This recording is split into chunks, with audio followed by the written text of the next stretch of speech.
Hello friends, आप सभी का स्वागत है आज के सेशन में। आज हम बात करेंगे इनऑर्गेनिक केमिस्ट्री, किस तरीके से आपने रिवाइज करनी है, और ये पूरा सेशन इनऑर्गेनिक केमिस्ट्री के लिए रहेगा। मैं उम्मीद करता हूं ये सेशन एक साथ देखेंगे, बीच बीच में आपको जो चीजें याद करनी है वो याद करते रहेंगे। कॉपी पेन लेके बैठिए और आसानी से इस चीज को अभी याद कीजिए। इनऑर्गेनिक केमिस्ट्री से बहुत सारे क्वेश्चंस आते हैं। जो पोर्शन आपको आज इस क्लास में लूंगा वो याद होना बहुत जरूरी है। मैंने एक पूरा पैटर्न बनाया है कि ये चीजें पूछी जाती हैं। सो आइए शुरू करते हैं अपना आज का सेशन।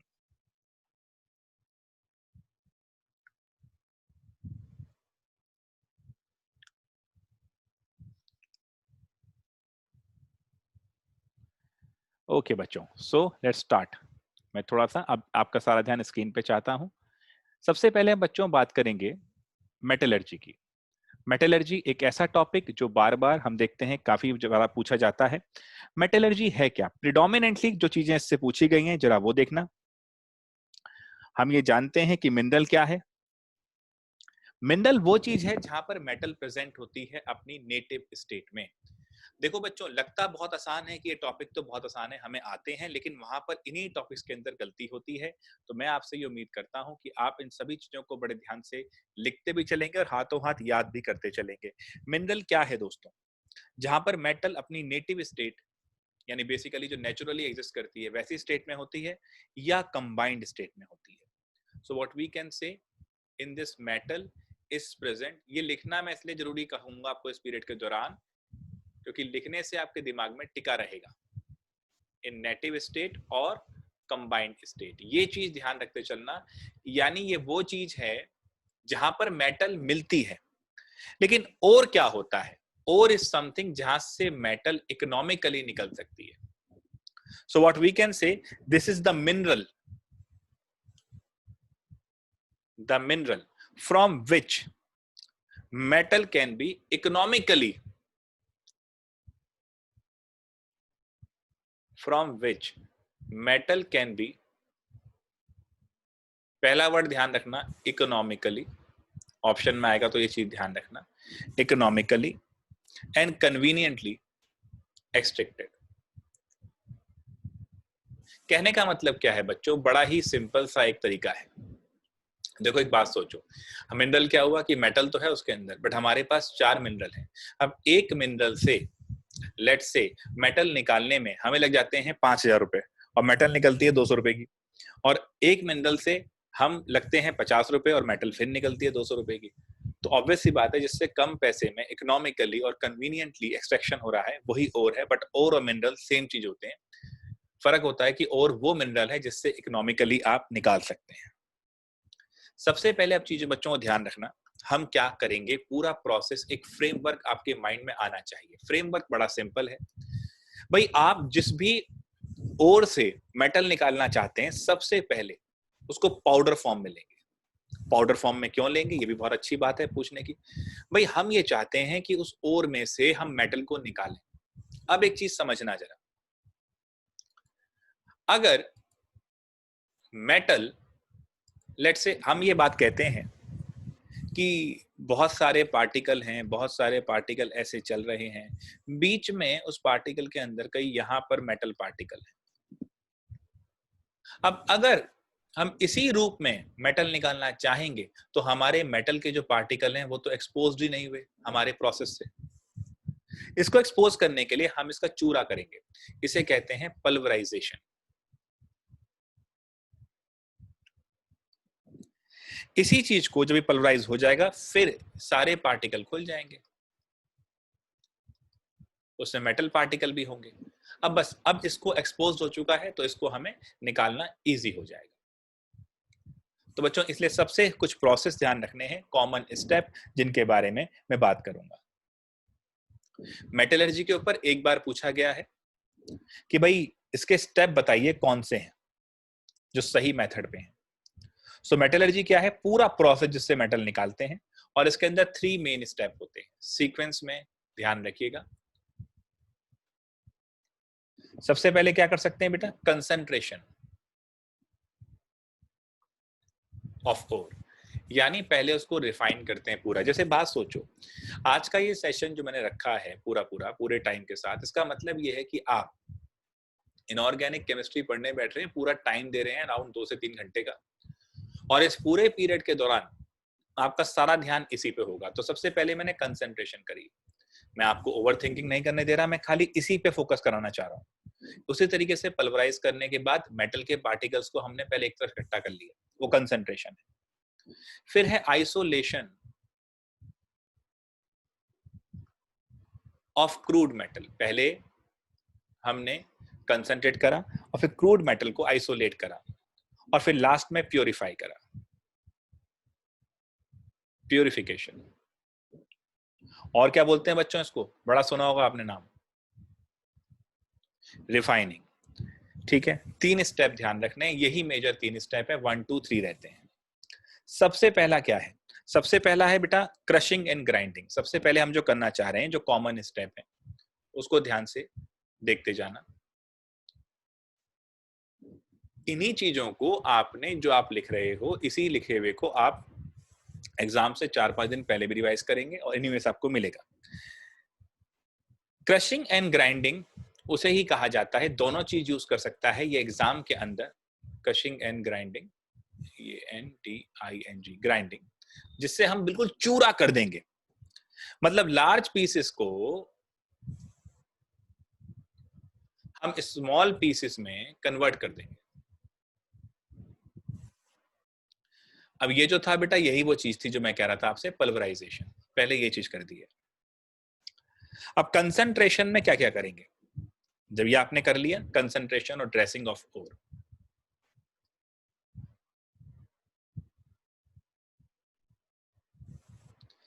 पूरा फोकस इसी समय मुझे आपका सारा यही चाहिए, कोई और थॉट प्रोसेस नहीं चाहिए भाई। सबसे पहले है ग्रेविटी सेपरेशन। ग्रेविटी सेपरेशन क्या होता है, नाम बहुत तगड़ा है, ग्रेविटी सेपरेशन। ओहो भाई, अगर हम ध्यान से सोचें तो जब मैं ग्रेविटी की बात करता हूं, और इसको एक टर्म यूज करते हैं, ये लोग डाल सकते हैं पेपर के अंदर, और वो है लेविगेशन। बच्चों यहां पर सबसे पहले एक चीज ध्यान रखना, ore particle and gangue particle. देखो जैसे सोसाइटी के अंदर अनवांटेड ग्रुप होते हैं, एंटी सोशल एलिमेंट होते हैं, उन्हें गैंग कहा जाता है। वैसे ही जो हमें नहीं चाहिए और के अलावा, हम उसे गैंग कह देंगे। इन दोनों पार्टिकल्स के बीच में अगर डिफरेंस होता है डेंसिटी में, तभी हम ये लगा सकते हैं। So gravity separation is based on difference in densities of ore particle and gang particle. तो अगर वो पूछता है ग्रेविटी सेपरेशन और levigation is based on the principle of, तो that is difference in densities. Clear है बच्चों? अब करते कुछ नहीं खास, इसी को हम बोलते हैं हाइड्रोलिक वॉशिंग। ठीक है, ये जो लेविगेशन है, अब देखो कितना एक आसान सी बात हो गई। आप कई बच्चों ने पढ़ा होगा कि हाइड्रोलिक वॉशिंग क्या होती है, लेकिन पूछा लेविगेशन से भी गया है, पूछा ग्रेविटी सेपरेशन से भी गया है, तो इसलिए ये समझ में आना बहुत जरूरी है कि ये कैसे होगा। ठीक है, चलिए जी, अब देखना बच्चों बड़े ध्यान से। अब यहां पर हाइड्रोलिक वॉशिंग भी ग्रेविटी सेपरेशन और लेविगेशन को कहा जाता है, तो ये भी बड़े ध्यान से नोट करना, कहीं वहां क्वेश्चन आए।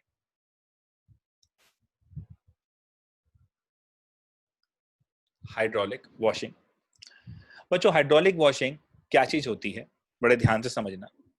एक आपने टेबल ले ली, उस टेबल पे छोटे छोटे बैरियर लगा दिए, पाउडर फॉर्म को यहां डाला, और फिर रनिंग स्ट्रीम ऑफ वाटर है। जो हल्के पार्टिकल होंगे वो वॉश हो जाएंगे, और हैवियर होंगे वो सेटल हो जाएंगे। मतलब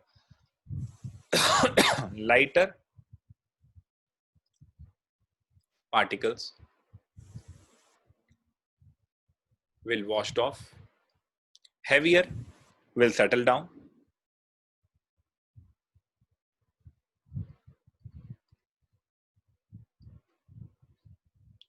अच्छा, अब ये मेथड किसके लिए यूज होता है, ये बहुत इंपॉर्टेंट चीजें हैं। हर मेथड के साथ आपको ये भी ध्यान रखना है, ऑक्साइड एंड कार्बोनेट ओर्स, इनके लिए यूज होता है बच्चों। देखो, अब मैं आपके सामने फिर आता हुआ, कार्बोनेट एंड ऑक्साइड ओर के अंदर जब हम ये रनिंग वाटर हम डाल रहे हैं, तो इनमें देखो ग्रेविटी सेपरेशन से बात कर रहे हैं, इसलिए हमने ये रनिंग स्ट्रीम ऑफ वाटर की बात करी। तो रनिंग स्ट्रीम ऑफ वाटर में हल्के वाले तो बह जाएंगे। देखो, अब जैसे माहौल कितना टफ हो जाए, लाइफ में कुछ हो जाए, तो जो लोग हल्के हैं, बहुत जल्दी डर जाते हैं, घबरा जाते हैं, वो लोग उस माहौल में बह जाते हैं। जो जमे रहते हैं वो निकाल ले जाते हैं। अब इस समय काफी जनता आंदोलन में लग गई, काफी जनता लग गई है इधर उधर करने में। देखो, जो चीज होनी है वो होनी है, उस पर फोकस करो, अपने काम पे बहुत ज्यादा फोकस करो। तो जो जमा रहेगा वो तो अपना बैठ जाएगा, सेटल हो जाएगा, जहाँ खेल लेगा, और जो हल्का रहेगा वो बह जाएगा। तो बहना नहीं है, यही ग्रेविटी सेपरेशन का मेन प्रिंसिपल है। आइए नेक्स्ट मेथड की तरफ बढ़ते हैं। नेक्स्ट मेथड वही कंसंट्रेशन ऑफ ओर का। तो आइए समझते हैं, ये हाइड्रोलिक वॉशिंग यहां पर समाप्त होता हुआ। इसके बाद मैग्नेटिक सेपरेशन, ये काफी बच्चों के दिमाग में रह जाता है। मैग्नेटिक सेपरेशन क्या होता है?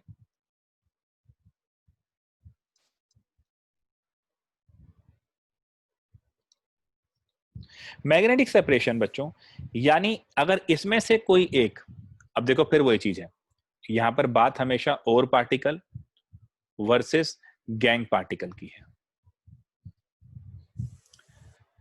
इनमें से कोई अगर मैग्नेटिक है, यानी one of them is magnetic, then we'll apply this magnetic separation.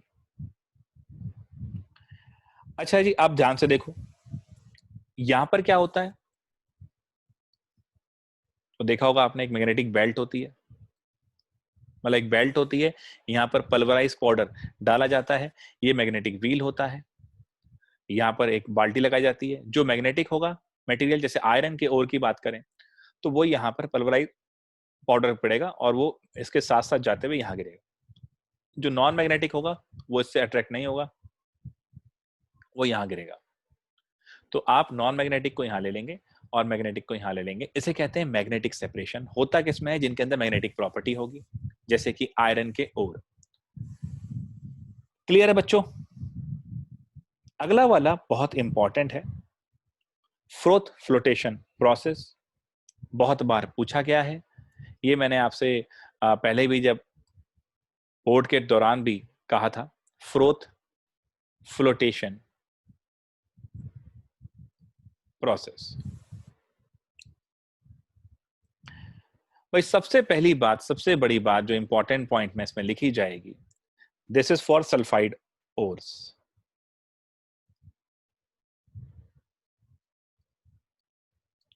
Sulphide ore के लिए यूज होता है।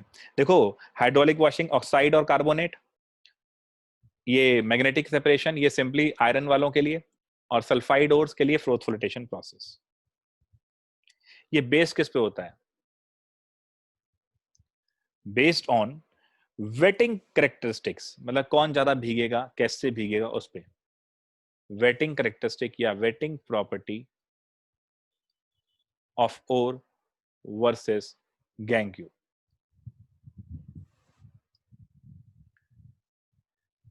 With water and oil.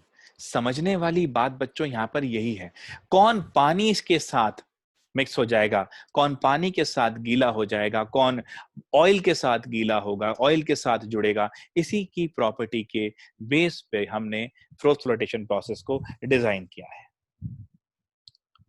अब होता क्या है, कुछ वर्ड्स बहुत कमाल के हैं।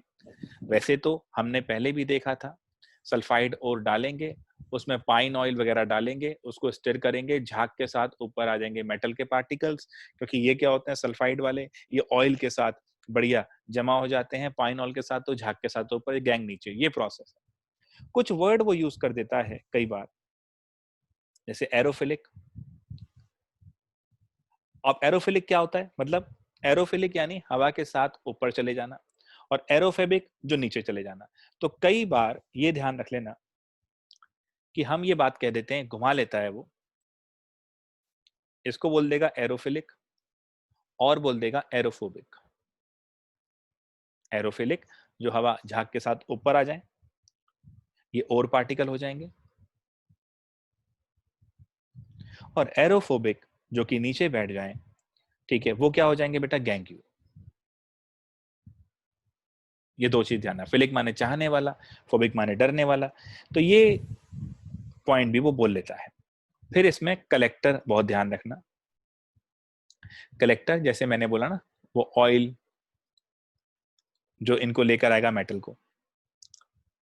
Pine oil, fatty acid and xanthates. NCERT में डायरेक्ट आपके यही लिखा हुआ है।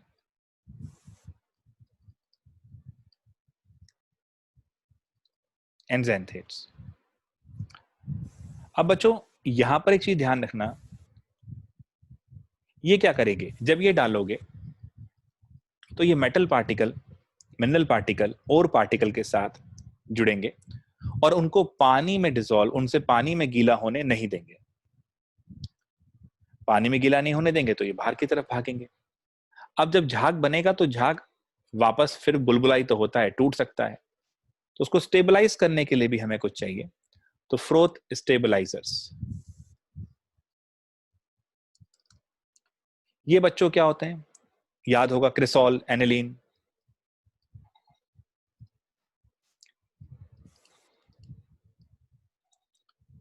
उसके बाद बच्चों अगर मान लो आपके पास दो सल्फाइड और हैं, अब दोनों सल्फाइड और की जब आप बात करोगे तो आप ये चाहोगे कि किसी एक को बढ़ाया जाए, किसी एक को कम किया जाए। नेपोटिज्म जिसकी बहस बहुत चल रही है, वो एक तरह से नेपोटिज्म है। आप चाहते हो कि खास ग्रुप के लोग ही बढ़े और दूसरे वाले ना बढ़े। तो जिस तरह हम देख रहे हैं नेपोटिज्म में, बॉलीवुड में कुछ रिएजेंट डल गए जिन्होंने किसी को बढ़ने दिया और किसी को नहीं बढ़ने दिया, तो ऐसे ही यहाँ पर भी है। इन्हें कहा जाता है डिप्रेसेंट, क्योंकि ये डिप्रेस कर देते हैं। डिप्रेसेंट्स, क्योंकि ये डिप्रेस कर देते हैं, आगे नहीं बढ़ने देते, डिप्रेस कर देते हैं। तो ये डलते क्यों हैं? Added to separate to sulphide ores.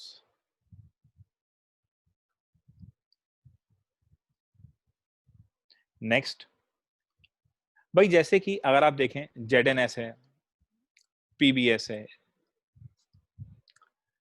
ठीक है ना, याद है वो जिंक ब्लेंडे गलीना वगैरह पढ़ते थे। ये इस केस के अंदर जो डिप्रेसेंट यूज करते हो वो NaCN है। NaCN जेडएनएस को रोकेगा और पीबीएस को आने देगा। तो यानी वही जैसे बॉलीवुड के इंडस्ट्री के लोग किसी को डिप्रेस करते हैं, किसी को आने देते हैं, तो ये वो डिप्रेसेंट हो गया। ये चीज ध्यान रखना, पूछा ये भी जाता है डिप्रेसेंट क्या है, किसको दबाएगा, किसको उठने देगा। ठीक है बच्चों, कोई दिक्कत तो नहीं? आई होप ये समझ में आ गया होगा पूरा आराम से। चलिए, सो दोस्तों यहां पर हमने समझ लिया यहां तक किस तरीके से फ्लोटेशन प्रोसेस है, स्टेबलाइजर क्या है, हमने ये भी देख लिया कि डिप्रेसेंट क्या है और इस पे वो क्वेश्चन पूछेगा। अब आगे समझते हैं और चीजें किस तरह चलेंगी। चलते हैं वापस अपने व्हाइट बोर्ड पे। आई होप ये सब चीज आपको क्लियर हो रही है। कोशिश करना साइड बाय साइड लिखते हुए याद भी हो जाए, और इस क्लास के बाद प्लीज इसको याद भी करना। अब बच्चों एक बहुत अच्छा प्रोसेस पूछा जाता है और वो है लीचिंग। मैं एक्चुअली सारी चीजें जो पूछी गई हैं उसे कवर कर रहा हूं, और जो पूछी जा भी सकती हैं। लीचिंग क्या है बच्चों? अभी तक आपने जो प्रोसेस पढ़े ये समहाउ एक तरह से फिजिकल प्रोसेस थे भाई। पानी में बहा दिया, फिजिकल है। मैग्नेटिक सेपरेशन है, अपना फिजिकल है। अब यहाँ पर था डिप्रेशन वगैरह डाले, इसको स्ट्रेस करा, खाली डिप्रेशन छोड़ दूं तो यहाँ पर थोड़ा केमिकल यूज हो रहा है, बाकी कोई यूज नहीं है। तो ये केमिकल मेथड ऑफ सेपरेशन है, पहली बात। तो अगर चार ऑप्शन में पूछे which of the following is a chemical method of separation, तो एक चीज ध्यान रखना, this is your chemical method of separation. अब बच्चों ये क्या होता है? ये किस बात पे बेस्ड है? प्रिंसिपल देखो, हमेशा मैं आपको समझा रहा हूं प्रोसेस क्या है, किस पे बेस्ड है, तो ये जरूर लिखते रहना। ये बेस्ड होता है बेटा solubility of ore in a suitable solvent.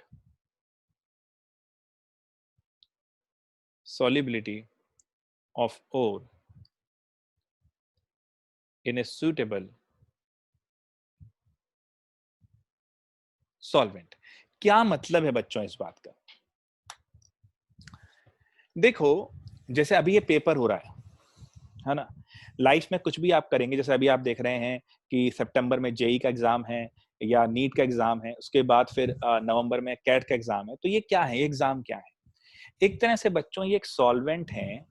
जैसे हमने क्या किया, हमने मान लो आपको देखा कि 4-5 चीजें थी, उसमें आपने एक खास तरह का कुछ सॉल्वेंट डाला, उसने उसमें से 4-5 में से एक चीज को सॉल्युबल किया और बाकी चीज इनसॉल्युबल हो गई, तो उनको छान के अलग कर दिया। अभी इस समय जब कोविड-19 चल रहा है, लोग काफी टाइप के काढ़े पी रहे हैं। जब काढ़े पीते हैं तो हम क्या करते हैं, या चाय बनाते हैं तो लास्ट में चाय छानते हैं, तो बाकी सारी चीजें जो पानी में डिसॉल्व हो गई वो हो गई। पानी गर्म किया, चीनी पत्ती चाय वगैरह जो डिसॉल्व हुई, और जो चीज बेकार थी वो छन्नी में छान लिया आपने, पत्ती वगैरह या काढ़े की चीजें। वैसे ही यहाँ है, यहाँ पर क्या करते हैं, हम एक ऐसा रिएजेंट या सॉल्वेंट लेते हैं जिसमें और तो आपका सॉल्युबल हो जाता है, बाकी चीजें नहीं। जैसे पेपर हो रहा है, तो जो बच्चे आराम से पढ़ाई करेंगे, कॉन्फिडेंटली जाएंगे, अपना रैंक बना लेंगे, तो वो सॉल्युबल होकर निकल जाएंगे, बाकी तो छन के छलनी में बाहर हो जाएंगे। तो ये वो चीज है। तो हमने खास सॉल्वेंट लिया, उसके अंदर हमने इसको कर लिया, और उसके बाद जो हमारी इम्प्योरिटीज हैं वो इनसॉल्युबल होंगी, वो बाहर हो जाएंगी। ठीक है, यहां पर इंपॉर्टेंट चीजें हैं किस किस के लिए यूज होता है। एल्यूमिनियम, और भैया आप देखो जिस तरह ये पेपर निकालेगा कि कौन सोना है, कौन चांदी है और कौन कूड़ा है, वैसे ही लीचिंग के अंदर भी ये 3 प्रोमिनेंट मेटल हम सॉल्युबल करके निकालते हैं। और को मतलब हम कंसंट्रेट करके निकालते हैं। प्लीज जरा इसको ध्यान से लिखिए और 2 मिनट शांति के साथ अब तक जो पढ़ा है उसको याद कीजिए।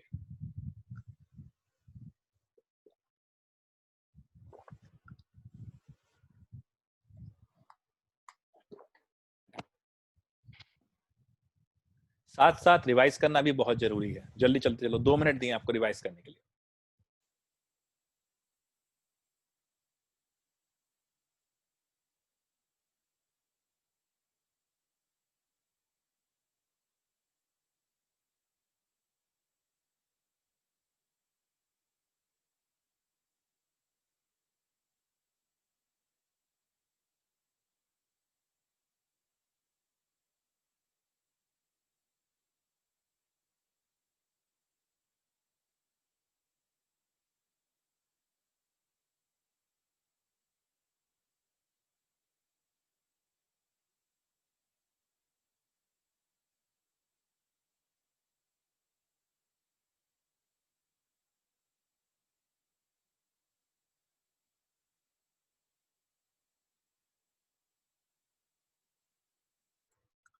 चलिए बच्चों, तो आई होप आप लोगों ने ये फटाफट से देख लिया होगा।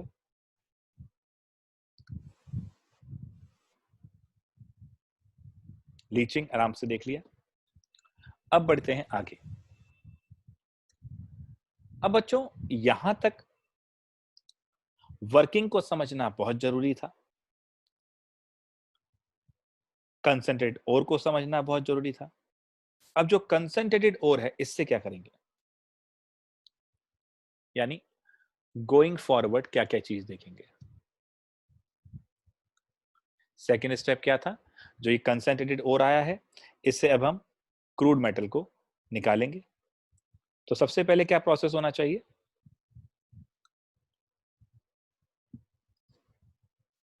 Conversion of the concentrated ore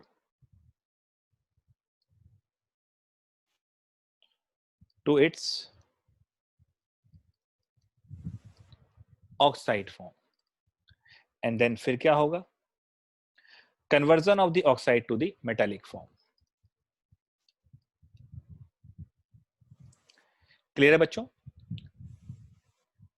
सो आइए जरा सबसे पहले बनाना चाहते हैं, ऑक्साइड बनाने की कोशिश करते हैं। ऑक्साइड बनाने में हम क्या क्या करेंगे? और बच्चों ऑक्साइड ही क्यों बना रहे हैं? भाई मेटल जो होती है वो ऑक्सीजन के साथ रिएक्ट करके ऑक्साइड बनाती है, और हमें पता है कि ऑक्साइड और पेरोक्साइड दो बन सकते होते हैं। पेरोक्साइड यानी कि O के ऊपर माइनस, वैसे वो एक्सोथर्मिक होता है, और O2 माइनस बनना एंडोथर्मिक होता है। फिर भी ज्यादातर मेटल ऑक्साइड, ज्यादातर क्या सारे ही मेटल ऑक्साइड आपके ऑक्साइड हैं, पेरोक्साइड नहीं है। और इसका रीजन मैंने पहले भी समझाया है, फिर बताता हूं आज ही पी ब्लॉक एलिमेंट के अंदर। तो इसके लिए थोड़ा सा वेट करना पड़ेगा क्योंकि अभी ये चैप्टर में यहां चल रहा है। सो अब आप हेडिंग दे दीजिए बड़े ध्यान से और पूरा फोकस करिए कन्वर्जन टू ऑक्साइड पे। तो बच्चों यहां पर दो चीज आएंगी, एक आपको पता है बचपन से ही पढ़ रहे हो क्लास 10 से, कैल्सिनेशन, और एक पढ़ रहे हो रोस्टिंग। बच्चों यहां पर क्या होता है, हीट करना है। अच्छा, हीट करते हुए एक चीज ध्यान रखना, फ्यूजन टेम्परेचर से ऊपर मत निकल जाना, नहीं तो फिर कहानी और उल्टी पड़ जाएगी। तो ये एक बहुत इंपॉर्टेंट पॉइंट है कि आपको बिलो फ्यूजन टेम्परेचर चलना है, क्योंकि अगर फ्यूज कर गया तो मामला वैसे खराब कर दिया आपने फिर। सो अब आपने ध्यान रखना है, कैल्सिनेशन क्या है? हीट कर रहे हैं इन एब्सेंस ऑफ एयर, और यहां पर इन प्रेजेंस ऑफ एयर। इसका एक लॉजिक है, बहुत ही क्लियर लॉजिक है, ऐसा नहीं है कि जबरदस्ती कर रहे हैं। भैया आप चाहते हैं कि ऑक्साइड बनाएं, अब जिन मेटल का कार्बोनेट है, जो मेटल कार्बोनेट है उनका आप ऑक्साइड बनाना चाह रहे हैं, तो आप हीट कर देंगे तो मेटल ऑक्साइड प्लस ये निकल जाएगा। तो हमें यहाँ ऑक्सीजन नहीं चाहिए, यहाँ ऑलरेडी ऑक्सीजन है ना। तो कार्बोनेट्स के लिए हम करते हैं calcination, C for carbonate, C for calcination. तो ये करता क्या है, जितना भी इसके अंदर मॉइस्चर वगैरह है उसको हटाता है और से, और इनको अपने रिस्पेक्टेड ऑक्साइड में कन्वर्ट करता है। देखो मैंने क्या बोला बच्चों, मॉइस्चर हटाता है। तो जो मेटल अपने कार्बोनेट की फॉर्म में है वो भी कैल्सिनेशन से हम ऑक्साइड बनाएंगे, और जो मेटल हाइड्रेटेड फॉर्म में है, यानी हाइड्रेटेड ऑक्साइड ओर्स को भी हम कैल्सिनेशन के थ्रू ले जाते हैं। ये चीज ध्यान रखना, सिर्फ कार्बोनेट नहीं है, कई बच्चे सिर्फ कार्बोनेट ध्यान रखते हैं, हाइड्रेटेड ऑक्साइड और भी कैल्सिनेशन से आता है। और यहां पर क्या होता है बेटा, रोस्टिंग के अंदर ये चीज तो ध्यान रखना, हमेशा ही बिलो फ्यूजन टेम्परेचर ही रखना है। तो चार ऑप्शन के अंदर ये भी देख लेना, कई बार बच्चे जोश में आते हैं कैल्सिलेशन इन एब्सेंस ऑफ एयर, आगे नहीं पढ़ते। कई बार उसमें लिखा होता है below fusion temperature, above fusion temperature, तो वो भी बड़ा ध्यान देना होता है। अबव वाला ऑप्शन नहीं होता, बिलो वाला होगा। अबव में तो फिर फ्यूज होना शुरू होगा, वो ध्यान रखो। तो रोस्टिंग क्या होती है बेटा, ये हमें पता है इन प्रेजेंस ऑफ एयर। तो ये कहाँ होगी, जिनमें ऑलरेडी ये नहीं होंगे, वो कौन से और होंगे, वो होंगे सल्फाइड और। तो ये क्वेश्चन आपका बनता है। तो रोस्टिंग ये हो गई, ठीक है बच्चों, और कैल्सिनेशन भी ये हो गई। बस ये ध्यान रखते रहना, जो एग्जाम्पल आपको है कैल्सिनेशन के और इसके, वो क्या क्या है। देखो कार्बोनेट तो है ही, कैको 3, MgCO3 ये तो है ही, और क्या ले सकते हैं, Al2O3 हाइड्रेट फॉर्म में होता है, वो कितना था 2H2O होता है, तो ये भी रहेगा, ये Al2O3 प्लस H2O में चला जाएगा। अब एक चीज ध्यान रखना, एल्यूमिनियम ऑक्साइड कार्बोनेट फॉर्म में नहीं था, बट स्टिल इसमें हमने कैल्सिनेशन यूज किया। इसका रीजन सीधा सा ये था, हाइड्रेटेड फॉर्म में था, और कैल्सिनेशन का हमारा बेसिक ऑब्जेक्टिव क्या है, we want to get rid of moisture. उसी मॉइस्चर को हटाने के चक्कर में CO2 भी हट जाती है, और मॉइस्चर हटाने के चक्कर में ये मिल जाता है। तो कार्बोनेट भी और अपना हाइड्रेटेड फॉर्म भी। अब एक चीज ध्यान रखना, यहां पर क्या होता है इस चीज के अंदर, S+O2SO2, अब ये भी क्या है, ऑक्सीडाइज हो गया। आप सभी को जान के मजा आएगा, फॉस्फोरस के लिए भी हम जब इस चीज को यूज करते हैं तो ये P4 और यहाँ पर भी O2 और यहाँ बन जाता है, वो होता है ना P2O5 कहते हैं, बट वो बेसिकली P4O10 ही बनता है जाके। तो ये बैलेंस करते रहना, कोई दिक्कत नहीं। तो ये वाले इसके एग्जाम्पल भी हो गए। सल्फाइड और तो होंगे और भी सारे आपके। ठीक है, एग्जाम्पल और क्या ले सकते हो, वो जिंक ब्लेंड है और लेड सल्फाइड, उनके अंदर भी आप ये चीज कर सकते हो। एक बच्चों बड़ी जबरदस्त रिएक्शन है जो कि इसमें हम और भी इंडस्ट्रियल यूज करते हैं और पूछी जा सकती है, और वो है कन्वर्जन ऑफ अमलगम्स।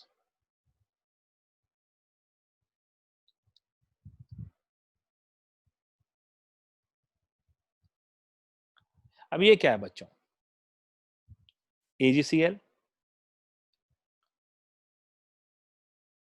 मरकरी के साथ जोड़ रहे हो तो अमलगमेट कर रहे हो,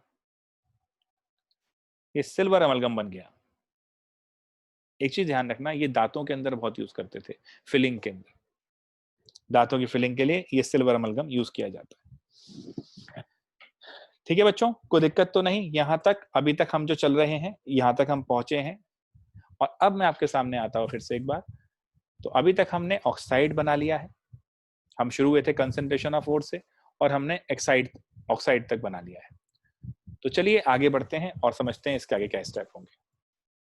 चलते हैं फिर से एक बार अपने व्हाइट बोर्ड की तरफ और समझते हैं आगे अब क्या करना है, अब कौन कौन से प्रोसेस हैं। देखो बच्चों, यहां पर अब हम रिडक्शन अगले स्टेप की तरफ बढ़ रहे हैं, तो हम रिडक्शन करेंगे। हमने मेटल ऑक्साइड बना लिया। देखो सबसे पहले हमने शुरुआत की थी, तो वहां हमने ये चीज देखी थी कि भाई कौन से 3 स्टेप में, कंसंट्रेशन ऑफ ओर हो गया, उसके बाद हमने आइसोलेशन ऑफ क्रूड मेटल के लिए जा रहे हैं, बस बीच में हमने क्या करा, ऑक्साइड बनाया है। अब एक बार रिफाइनिंग से पहले वाले स्टेप पे चलेंगे और ऑक्साइड से रिडक्शन के थ्रू हम मेटल बनाएंगे। तो हमारा स्टेप क्या होना चाहिए, reduction of oxide to the metal. अब बच्चों इसके लिए क्या करेंगे भैया, एक कमाल का रिड्यूसिंग एजेंट जरूर चाहिए। तो अब वो कैसे कर सकते हैं, नंबर 1 आप सबसे ज्यादा जो सुनते हैं वो है स्मेल्टिंग। अब क्या है ये सारी चीजें, इनके बारे में आपको बताता जाता हूं। स्मेल्टिंग क्या है बच्चों, ये मेटल निकाल रहे हैं, मेटल ऑक्साइड को हीट कर रहे हैं विद कार्बन, विद कार्बन। अब carbon can be Coke, charcoal, ये ध्यान रखना, और कार्बन मोनोऑक्साइड, ये 3 फॉर्म में कार्बन इनको मस्त रिड्यूस कर सकता है। अब ये कौन कौन सी चीजें हैं जो स्मेल्टिंग में आएंगी, जरा समझना। भाई वही ऑक्साइड कार्बन रिड्यूस कर सकता है जो मेटल जिनके जो मेटल हैं जो इलेक्ट्रोपॉजिटिव मेटल हैं, मतलब लेस इलेक्ट्रोपॉजिटिव मेटल हैं, like you can right it down, the oxides of less electropositive metals. मेरे बच्चों यहां पर कहने का मतलब क्या है, कौन कौन सी मेटल हो गई, ज्यादातर ये आपकी डी ब्लॉक वाली ही रहेंगी, क्योंकि हाईली इलेक्ट्रोपॉजिटिव तो एस ब्लॉक वाली रहती है, और आई थिंक कॉपर भी, हाँ कॉपर, इनको आप कर सकते हैं। लेकिन इसके लिए ध्यान रखना, थर्मोडायनेमिकली इसको वायबल बनाने के लिए स्ट्रॉन्ग हीटिंग चाहिए, इसलिए वात्या भट्टी यानी ब्लास्ट फर्नेस में यूज करते हैं इसको। भाई एक चीज होती है जो डाला जाता है इसके अंदर, और वो क्या होता है, ये होता है फ्लक्स। फ्लक्स क्यों डालते हैं भैया, ये मेल्टिंग पॉइंट जो इंप्यूरिटीज का होता है उन्हें कम कर देता है।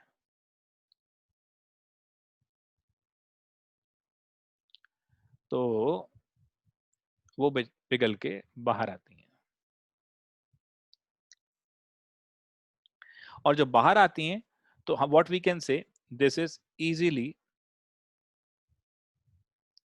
फ्यूजिबल सब्सटेंस बनता है, मतलब बहुत जल्दी जो मेल्ट हो सकता है, फ्यूज हो सकता है, उसे कहते हैं क्या, उसे कहते हैं स्लैग। मैंने पहले भी कहा था, फ्लक्स एक तरह की पुलिस है जो कि गैंगयू को पकड़ के ले जाती है और उसको जेल में डाल देती है, और जब वो जेल में डाल रही है तो वो स्लैग हो गया, मतलब जो इजीली फ्यूजेबल है, जो आसानी से मेल्ट हो रहा है। तो फ्लक्स एक्चुअली कर क्या रहा है, ये बच्चों ध्यान से सुनना, फ्लक्स क्या कर रहा है, फ्लक्स क्या कर रहा है, फ्लक्स रिड्यूस कर रहा है मेल्टिंग पॉइंट ऑफ इम्प्योरिटीज को। मेन मजा ये है। अब क्या होता है बच्चों, आप खुद एक चीज सोचो, सिलेक्शन ऑफ फ्लक्स कैसे करेंगे, ये इस पे भी क्वेश्चन आ चुका है।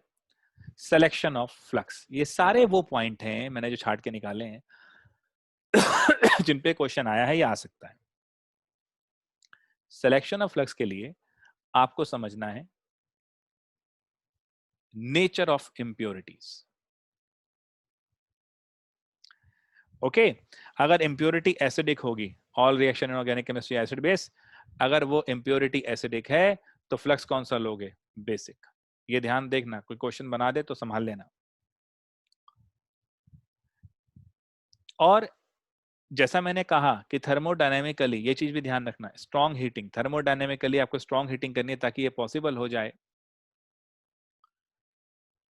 तो देखो बेटा, यहाँ पर जो लेस इलेक्ट्रोपॉजिटिव मेटल लिखी हैं, क्योंकि जो हाईली इलेक्ट्रोपॉजिटिव मेटल हैं वो तो भैया इलेक्ट्रॉन खुद छोड़ना चाहते हैं, उन्हें रिड्यूस करना मुश्किल होता है, तो उनके लिए और प्रोसेस हम लगाएंगे। बट जो लेस इलेक्ट्रोपॉजिटिव है उनके अंदर आप ये कर सकते हो, स्ट्रॉन्ग हीटिंग करोगे ब्लास्ट फर्नेस में या रिवर्बरेटरी फर्नेस के अंदर, करना फर्नेस से पड़ेगा ताकि ये रिएक्शन थर्मोडायनेमिकली थोड़ा सा वायबल रहे। तो this is your smelting, this is all about your smelting जो आ सकता है। अब बच्चों अगली हेडिंग इसमें देंगे, and that is aluminothermite reduction.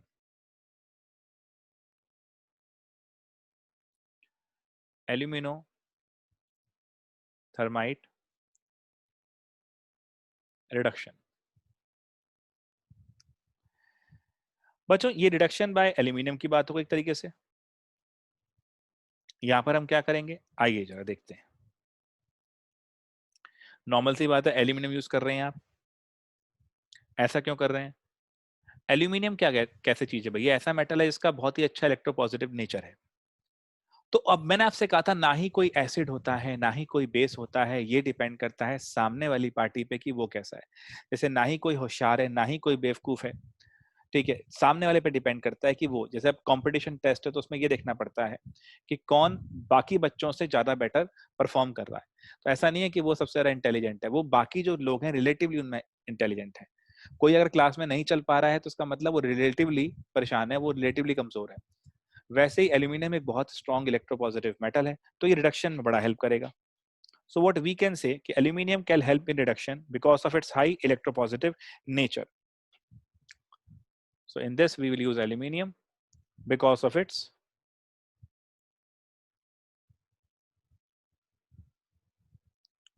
high electropositive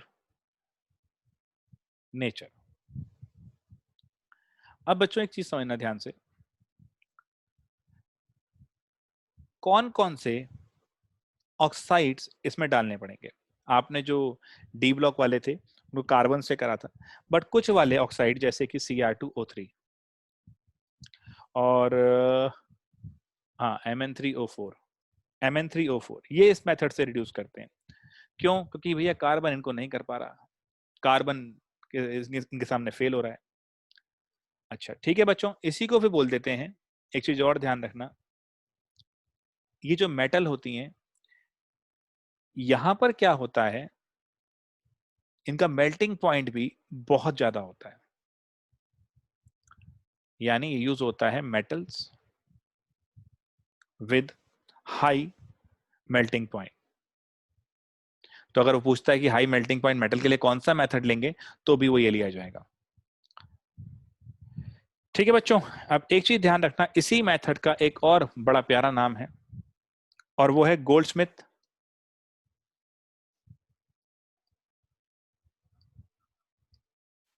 thermite process.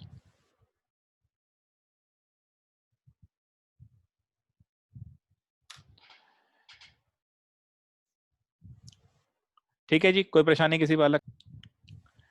So after this Goldsmith thermite process now will proceed further अगले टॉपिक के लिए, ऑटो रिडक्शन। ऑटो और सेल्फ रिडक्शन प्रोसेस क्या होता है? ऑटो और सेल्फ रिडक्शन प्रोसेस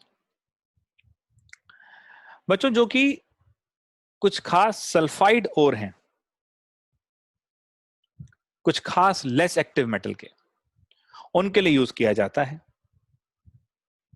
अब लेस एक्टिव मेटल कौन कौन सी है? Hg, लेड, ये लेस एक्टिव मेटल है। अब यहां पर क्या है, इनके क्योंकि ये भैया लेस एक्टिव हैं, ऑक्सीजन से रिएक्ट करने के लिए, बॉन्ड बनाने के लिए एक्टिव भी होना चाहिए बहुत ज्यादा। अब क्योंकि लेस एक्टिव है तो इनके ऑक्साइड अपने आप में कमजोर हैं। So what you can write, due to unstable nature in the oxide form at high temperature,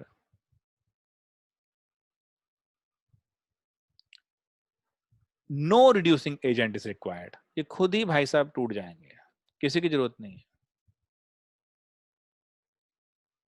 थोड़ा टेम्परेचर बढ़ाइए, टूट जाएंगे, क्योंकि इनका अच्छा बॉन्ड है ही नहीं ना भैया। एक सीधी बात सोचिए, ये आप बहुत इंपॉर्टेंट चीज समझाता है। मैंने कोई बिजनेस करना है, मैं कोई बिजनेस स्टार्ट कर रहा हूं, मैंने कोई पढ़ाई करनी है, कोई करियर बनाना है, बट वो मेरा पैशनेटली मैं उससे इन्वॉल्व नहीं हूं, तो जरा से उसमें दिक्कत आएगी तो मैं छोड़ के भागूंगा उसको। वैसे ही यहाँ है, तो ये ऑटो एंड सेल्फ रिडक्शन वाला प्रोसेस हुआ। ठीक है बच्चों, कोई दिक्कत तो नहीं है? इन्हीं के सल्फाइड और ले लो, और कॉपर के सल्फाइड और भी ऐसा कर लेते हैं, यहां पर ऑटो ऑक्सीडेशन कर देते हैं, ऑटो रिडक्शन कर देते हैं, सॉरी। चलिए जी, आगे बढ़ते हैं और इलेक्ट्रोमेटलर्जी की तरफ आते हैं। इलेक्ट्रोमेटलर्जी क्या होता है सर? आप सब जानते हैं, इलेक्ट्रोलाइटिक रिडक्शन। तो हेडिंग दे दीजिए, इलेक्ट्रोलाइटिक रिडक्शन। बच्चों हम बहुत पहले से जानते हैं कि जो बहुत हाईली इलेक्ट्रोपॉजिटिव मेटल है, अरे भाई साहब करंट देंगे तो फटाफट अपने कैटायन को बना के कैथोड की तरफ भागेंगे। तो ये हाईली इलेक्ट्रो पॉजिटिव मेटल के लिए हैं। कौन कौन सी? Na ले लो, K ले लो, कैल्शियम ले लो, मैग्नीशियम ले लो, एल्यूमिनियम ले लो। एल्यूमिनियम के लिए तो आपने क्लास 10th में भी देखा था इसको। ठीक है, अब यहां पर क्या होता है, फ्यूज स्टेट में डाल देते हैं। अब फ्यूजन पे लेट से NaCl है, NaCl फ्यूजन पे चला गया Na plus Cl minus. Cathode पे Na प्लस प्लस इलेक्ट्रॉन, बचपन से पढ़ते आ रहे हो, ये कैथोड पे वो चला जाएगा एनोड पे। ठीक है जी। एक बार पूछा गया है एल्यूमिना के बारे में, क्योंकि बहुत ज्यादा पूछा जाता है उसके बारे में, तो उसमें क्या पूछा गया वो भी देख लो। जो इलेक्ट्रोलिसिस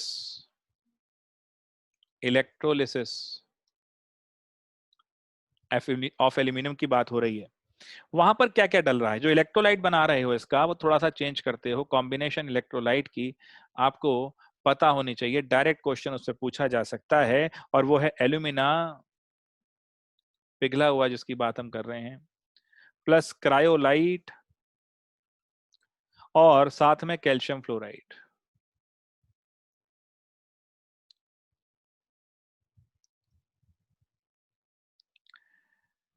अब देखना बेटा ध्यान से, ये क्यों डाल रहे हैं, ये दो चीजें क्यों डाल रहे हैं?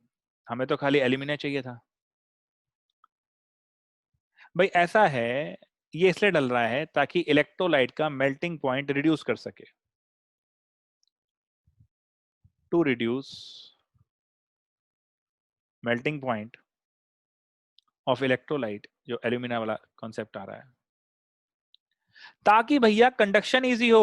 और अगर कंडक्शन यानी कंडक्टिविटी इजी होगी तभी तो कैटायन जाके कैथोड पे जल्दी लगेगा, और जब कैटायन जाके जल्दी लगेगा तो मेटल आराम से मिलेगी।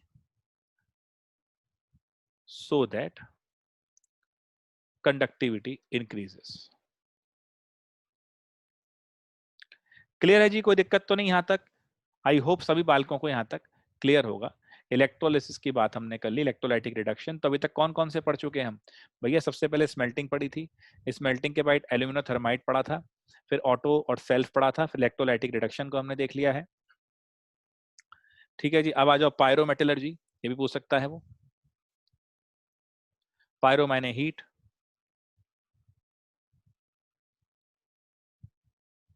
देखते हैं क्या करना है इसके अंदर। भाई मेटल ऑक्साइड को एक रिड्यूसिंग एजेंट के साथ हीट कर दो, बिना रिड्यूसिंग एजेंट के हीट करने में मिल जाए तो वो तो भी था ही ऑटो एंड सेल्फ रिडक्शन वाला। ठीक है, लेकिन अगर कार्बन के साथ, हाइड्रोजन के साथ, कार्बन मोनोऑक्साइड के साथ, किसी भी रिएजेंट के साथ अगर हम हीट कर रहे हैं, कार्बन, हाइड्रोजन, कार्बन मोनोऑक्साइड या more electropositive metal like Na के, इनके साथ हीट कर रहे हैं और तब रिड्यूस कर रहे हैं, तो पायरोमेटलर्जी। बिल्कुल सिंपल, देखो भैया बहुत सिंपल सी बात है, सामने आके समझाते हैं एक बार व्हाइट बोर्ड से थोड़ा सा नजर हटा के आपकी। भाई देखो, या तो अपने आप ही हीट करके बत्ती बुझा ले, वो अपना आप हीट हुआ, ऑटो एंड सेल्फ रिडक्शन हुआ, काम खत्म। सेकंड ये है कि क्या, सेकंड क्या तरीका हो सकता है कि भाई ठीक है, आपने अपने आप नहीं हो रहा, फिर भी बॉन्ड मजबूत है ना, तो आप किसी ना किसी को डालो। जैसे मान लो मैंने आपसे कहा था ना कि आप कोई चीज कर रहे हैं लेकिन आपका बॉन्ड उससे अच्छा नहीं हो रहा, आप उसे पैशन नहीं बना पा रहे, थोड़ी दिक्कत आएगी, आप भागोगे। दूसरा क्या है, साइड बाय साइड आप एक ऐसा बंदा डाल दो जो आपको बार बार टांग खींचता रहे, तेरे से कैसे होगा भाई, तेरे बस की तो है नहीं भाई, तू तो बेवकूफ है, ये करता रहेगा तो भी आप उस चीज को छोड़ दोगे। तो कहने की बात ये है, अगर इतना वीक बॉन्ड है कि थोड़ा सा तकलीफ आते ही, टेम्परेचर बढ़ाते ही टूट जाए, तो वो ऑटो एंड सेल्फ रिडक्शन है।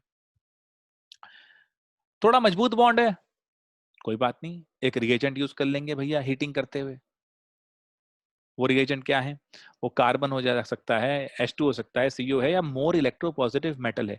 देखो जितना मोर इलेक्ट्रोपॉजिटिव मेटल यूज करोगे, उतना ही हीटिंग में एनर्जी कम लगानी पड़ेगी, तो वो ज्यादा एफिशिएंट हो जाएगा।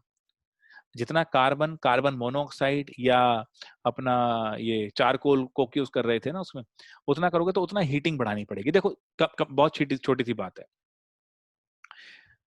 रिएजेंट डाल रहे हो कमजोर तो हीटिंग ज्यादा करनी पड़ेगी, रिएजेंट डाल रहे हो स्ट्रॉन्ग तो हीटिंग कम करनी पड़ेगी। क्योंकि कहीं ना कहीं रिएक्शन की एक्टिवेशन एनर्जी में जितना स्ट्रॉन्ग आपका रिएजेंट आएगा उतना वो उसको हेल्प करेगा। सिंपल सिंपल केमिस्ट्री है इसमें, और कुछ नहीं है। सो आई होप अब ये क्लियर होगा। आगे बढ़ते हैं, चलिए फिर आगे बढ़ते हैं और समझते हैं कुछ और चीजें, और क्या क्या हो सकता है इसके अंदर, क्योंकि अब बहुत जल्दी से ये मेटलर्जी भी समाप्त हो रहा है, फिर आगे बढ़ेंगे। सारे प्रोसेस बता रहा हूँ बच्चों बहुत ही तरीके से कि क्या क्या चीजें हो सकती हैं। फाइनल एक रह गया हाइड्रोमेटलर्जी, वो और देख लेते हैं फटाफट।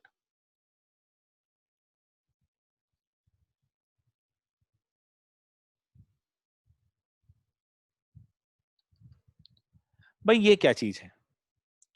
सिल्वर और गोल्ड के लिए यहाँ पर क्या करते हैं, उनको पहले एक सॉल्युबल सॉल्वेंट में डालते हैं, जैसे मैंने बताया था कि लीचिंग के लिए आप ये चीज करते हैं, और फिर मेटल को निकालने के लिए किसी मोर इलेक्ट्रोपॉजिटिव से रिएक्ट कराते हैं। सो एक तरह से ये डिस्प्लेसमेंट रिएक्शन है,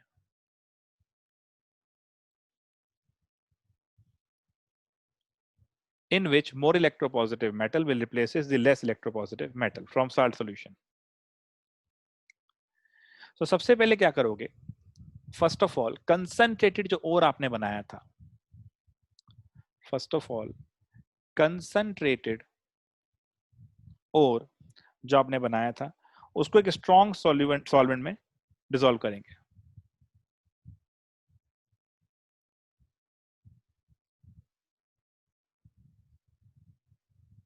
एक्वारेजिया पता है ना भाई साहब? चलो, और उसके बाद फिर आप क्या करेंगे, यहां पर कोई मोर इलेक्ट्रोपॉजिटिव मेटल डालेंगे, ऐड मोर इलेक्ट्रोपॉजिटिव मेटल, जिससे प्रेसिपिटेट में आपको मेटल मिल जाएगी। और वो कौन कौन सी भैया, जैसे बताया था मैंने आपको भी, सिल्वर एंड गोल्ड वाली। बचपन से पढ़ रहे होगे ना कि मान लो कोई गहने साफ करने वाला आ गया, और आपसे कह रहा लाओ गहने साफ करा दो और किसी लिक्विड में डलवा दिया, ठीक है, तो वहां पर वो उसको एब्जॉर्ब करके निकाल लेगा। इसका एक एग्जांपल आपको दे देता हूं जो पूछा जा सकता है। वो क्या है बेटा? सिल्वर सल्फाइड को NaCN में डाला तो एक ये कंपाउंड बनता है, कोऑर्डिनेशन कंपाउंड। अब देखो बेटा, सोडियम डाइसाइनाइडो आर्जेंटेट बन गया, ये सोडियम डाइसाइनाइडो आर्जेंटेट, ठीक है। एक मिनट, जिंक क्यों लिख दिया मैंने? जिंक नहीं भैया, सिल्वर है ये, सॉरी। ठीक है बेटा, कोई दिक्कत तो नहीं? चलिए, और साथ में आ जाएगा Na2S।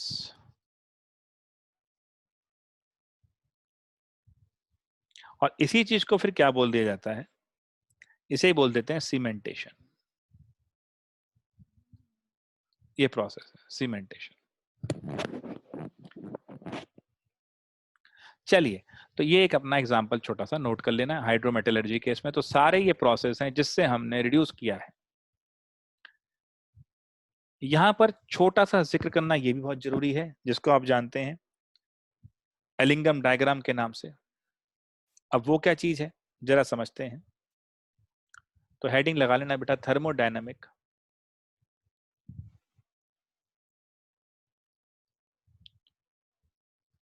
प्रिंसिपल्स ऑफ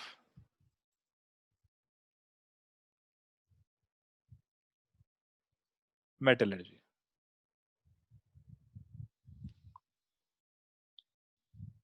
भाई सबसे पहली बात है, ये हेल्प क्या करता है थर्मोडायनेमिक्स? ये हेल्प करता है, देखो ऊपर इतने सारे प्रोसेस थे, है ना।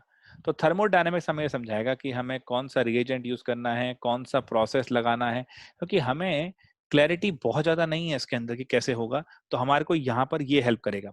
सो थर्मोडायनेमिक्स हमें हेल्प करता है कंडीशन ऑफ टेम्परेचर समझने में, help us to understand condition of temperature and selecting the suitable reducing agent। ये चीज बच्चों ध्यान रखना, यानी एक तरह से हमें ये बता रहा है कि कौन सी टेम्परेचर कंडीशन चाहिए और कौन सा रिड्यूसिंग एजेंट चाहिए जिससे हमारा मेटलर्जिकल प्रोसेस बढ़िया चलेगा। और रिएक्शन कौन सी रहती है थर्मोडायनेमिक्स में? वही रिएक्शन है जी पुरानी वाली, delta H minus T delta S। अगर ये नेगेटिव वाले केस पे आएगा तभी लेंगे। भाई यहां पर किसी भी रिएक्शन में ये वाला फैक्टर तो कांस्टेंट रहेगा ना, एक पर्टिकुलर रिएक्शन के अंदर डेल्टा H तो कांस्टेंट रहेगा। डेल्टा H और डेल्टा S, क्योंकि एंट्रोपी आप टेम्परेचर वाले से कर सकते हो, तो आप टेम्परेचर के फैक्टर कंट्रोल करके आप कंट्रोल करेंगे, तो आपको मालूम पड़ जाएगा कितना टेम्परेचर चाहिए जिससे डेल्टा जी नेगेटिव हो जाएगा। तो टेम्परेचर कंडीशन यहां देख लेंगे, और आप यहां पर ये भी देख पाएंगे कि कौन सा रिएजेंट हमें हेल्प करेगा। उसके लिए हमें एक बार एलिंगम डायग्राम को समझना पड़ेगा। अब यहां पर बच्चों एक टर्म यूज होती है बहुत ज्यादा मेटलर्जी के अंदर, और उसे कहते हैं कपल्ड रिएक्शन। भाई कोई भी दो पॉसिबल रिएक्शन है ना। जैसे मान लो मैंने दो रिएक्शन ले ली, एक रिएक्शन हो रही है मान लो कार्बन की, दूसरी हो रही है मेरी मेटल वाली। इन दोनों रिएक्शन को मैंने एक सिस्टम में रखा, लेट से जैसे फर्नेस में रखा। इन दोनों रिएक्शन का मिला के ओवरऑल डेल्टा जी अगर नेगेटिव है तो मैं ये रिड्यूसिंग एजेंट यूज कर सकता हूं फॉर दिस मेटल। देखो इस वाले से मैंने टेम्परेचर कंट्रोल सिस्टम किया। देखो मैंने आपसे क्या बोला कि थर्मोडायनेमिक्स के हिसाब से आप टेम्परेचर और रिड्यूसिंग एजेंट को सेलेक्ट कर सकते हैं। टेम्परेचर सेलेक्ट करने के लिए किसी भी रिएक्शन में डेल्टा एच तो मेरे भाई कांस्टेंट है, तो आप इसको वेरी करके संभालेंगे। लेकिन अब आप रिएजेंट कौन सा यूज करेंगे? तो उस रिएजेंट की रिएक्शन प्लस आपके मेटल की रिएक्शन, इन दोनों कंबाइन करेंगे एक सिस्टम में डाल के। सिस्टम कैन बी फर्नेस, और अगर इन दोनों रिएक्शन का नेट डेल्टा जी नेगेटिव आ जाता है तो ये कपल्ड रिएक्शन हमारी सक्सेसफुल है। ठीक है जी। तो इसका मतलब समहाउ मुझे ये समझना है कि डेल्टा जी और टेम्परेचर वाला भी एक ग्राफ होना चाहिए मेरे पास समझने के लिए, और ये रिएक्शन वाला भी होना चाहिए। तो एलिंगम डायग्राम कुछ भी नहीं है, delta G of oxides versus temperature. तो देखो ना, मैंने आपसे क्या बोला, थर्मोडायनामिक्स यूज करना है आपने। एक बार आपके सामने आता हूं, समझाता हूं। थर्मोडायनामिक्स यूज करना है हमने। क्यों यूज करना है भैया? बहुत सारे मेथड हैं यार। ऑक्साइड बनाने तक तो कहानी बड़ी आसान थी, बड़ा सिंपली मैंने पहले धुआं-धाई करी, कंसंट्रेट किया ओर को, और उसके बाद मैंने उसको ऑक्सीजन के साथ रिएक्ट कराया, तो कैल्सिनेट कर दिया, या मैंने रोस्टिंग कर दी, ऑक्साइड बन गया मजे से। अब असली समस्या तो ऑक्साइड बनने के बाद आई ना भैया। रिड्यूस कैसे करेंगे? रिड्यूस करने के लिए नाना भांति के हमारे पास रिएजेंट हैं, बहुत सारे प्रोसेस हैं। तो अब वहां पर थर्मोडायनेमिक्स हेल्प करेगा। आपको क्या चीज चाहिए? टेम्परेचर कितना हो, आप रिडक्शन के लिए कौन सा रिएजेंट लेंगे, इन्हीं दो बातों को आपको देखना है। तो समहाउ आपको एक तो डेल्टा जी का टेम्परेचर के साथ देखना है, और रिएजेंट जो यूज करोगे उसके लिए आप कपल रिएक्शन बना के देख लो। अगर नेट डेल्टा जी नेगेटिव है तो काम हो जाएगा। तो आइए अब यहां से आगे चलते हैं। तो बच्चों यहां तक क्लियर है? अब बढ़ते हैं आगे और समझते हैं चीजों को अच्छे तरीके से। अब हम मेटल को थर्मोडायनेमिकली देखो ना यार, बड़ी सिंपल सी बात है। फिर एक बार दिमाग लगाओ, दो चीज जाननी थी ना, टेम्परेचर क्या होना चाहिए, फिर कौन सा रिएजेंट यूज करेंगे रिड्यूस करने के लिए। तो थर्मोडायनामिक्स इन दोनों केसेस में हमारी हेल्प करेगा। और उसमें एलिंगम डायग्राम क्या था? डेल्टा जी का टेम्परेचर के साथ एक ग्राफ, और वो चाहिए चाहिए कि किस टेम्परेचर पे डेल्टा जी नेगेटिव करोगे, और रिएक्टेंट यानी कि आप एक तरह से वो कैसे निकालोगे, कौन रिड्यूस करेगा। कपल रिएक्शन देखो ना उसके साथ, अगर नेगेटिव आ गई तो कर जाएगा जी बढ़िया। दोनों को सिलेक्ट करने में हमें हेल्प करेगा। चलिए चलते हैं अपने व्हाइट बोर्ड पे एक बार फिर से। तो रिएक्शन की फिजिबिलिटी के लिए डेल्टा जी का नेगेटिव होना बहुत ही ज्यादा जरूरी है। सो आई होप ये चीज आपको समझ में आ गई होगी। एलिंगम डायग्राम हमने पहले भी क्लास 12th में एनसीईआरटी से भी देखा था, एक बार आप फिर वो देख लीजिएगा, कोई भी दिक्कत नहीं आएगी। लेकिन उसका अभी कोई खास इतना टाइम आपके पास है नहीं, तो उसी नॉलेज पे चला लेना। अब बच्चों फाइनल फेज पे आते हैं, जो कि है रिफाइनिंग।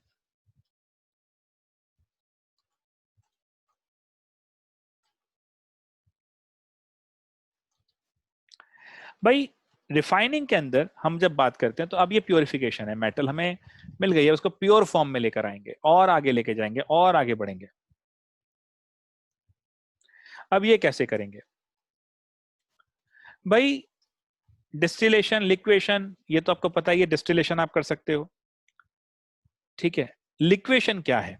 अच्छा, रिफाइनिंग में भी कई बच्चे कंफ्यूज होते हैं, जैसे प्योरिफिकेशन क्या है, रिफाइनिंग क्या है, वो समझते हैं। भाई रिडक्शन प्रोसेस के बाद भी, even after the process of reduction, number of impurities still होती हैं। These are silicon. और आपका स्लैग तो है ना, आपने स्लैग बना तो लिया, पढ़ा तो वही जेल बन गई, बट पड़ी तो सिटी के अंदर ही है, ऑक्साइड है, ये सब होते हैं। अब इन सबको भी निकालना, बची हुई सारी गंदगी निकालना, बिल्कुल प्योर मेटल बनाना, इसे कहते हैं रिफाइनिंग। इस प्रोसेस से निकाला जाएगा इन सबको। पहला पॉइंट, लिक्वेशन। ये पहला वो प्रोसेस है जिसको हम यूज करेंगे फॉर रिफाइनिंग पर्पसेस। सो मेरे बच्चों ये क्या है? अरे भाई difference in melting point of metal and impurity ले लो उसमें। बेस तो पहले बताना पड़ता ना क्या है। पेन क्यों, क्या हुआ? हाँ चल गया। Difference in melting point of metal और बची खुची इंप्योरिटी।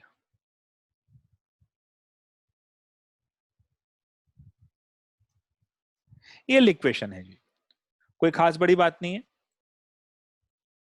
भाई। जो इंप्योरिटीज हैं उनका अगर हायर मेल्टिंग है तो ये यूज कर लिया जाएगा, मतलब फ्यूजिबिलिटी है ना। अब इंप्योरिटी की जो मेल्टिंग पॉइंट ज्यादा है तो ये प्रोसेस यूज कर सकते हो, मेटल को निकाल सकते हो मजे से, कोई दिक्कत नहीं। एक बच्चों टर्म आती है क्यूपलेशन।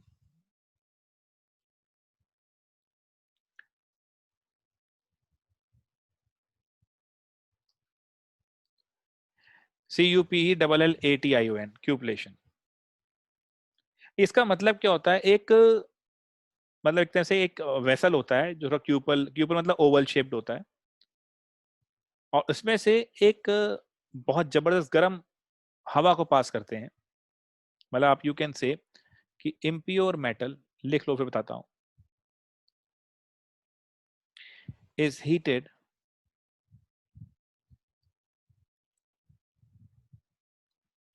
इन अ क्यूपल और ओवल शेप्ड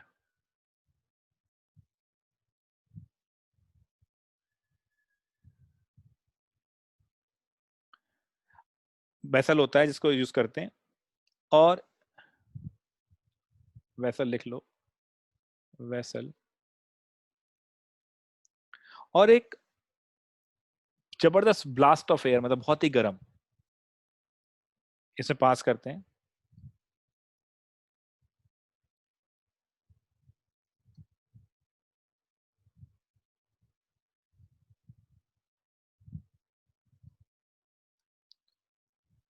ठीक है जी। अब क्या होता है बच्चों, बहुत ही आसानी से जो इम्प्योरिटीज होती हैं, भाई देखो आपने क्यूबल शेप्ड वेसल में डाला इसको, ओवल शेप्ड वेसल में डाला इसको, एक जबरदस्त गर्म हवा का झोंका इस पे मारा, जितनी भी इम्प्योरिटीज थी वो ऑक्सीडाइज होकर उड़ गई, बची हुई क्या रह गई? Pure metal. आनंद लो उसका। ठीक है बच्चों। इलेक्ट्रो रिफाइनिंग ऑलरेडी बता चुके हैं आपको।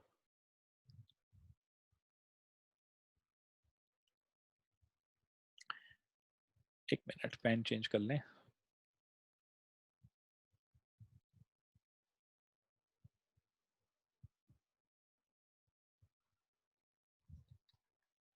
इलेक्ट्रो रिफाइनिंग क्या होता है बच्चों? भाई इम्प्योर मेटल को एनोड बना दो, वो पतली होती जाएगी, प्योर मेटल के थ्रोट पे आ जाएगी, वो मोटी होती जाएगी। और किन किन उसके लिए यूज होता है ये? वही यार, सिल्वर, गोल्ड, निकल, क्रोमियम, कॉपर, एल्यूमिनियम।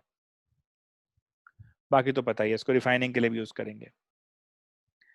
अब बच्चों कुछ चीजें आपकी जो कि एनसीईआरटी में ही बहुत इंपॉर्टेंट तरीके से दी गई हैं और बहुत इंपॉर्टेंट वैसे भी हैं, वो हैं zone refining and vapour phase refining. Vapour phase में क्या है बेटा? Van Arkel and Mond process. Zone refining कहाँ यूज होती है? जब बहुत ही प्योर मेटल चाहिए for some biological processes, medical purposes, वहां चाहिए, या फिर कोई बहुत इंपॉर्टेंट मशीन बनानी है, जैसे कि टाइम मशीन बनानी हो। सो हाईली प्योर मेटल, whenever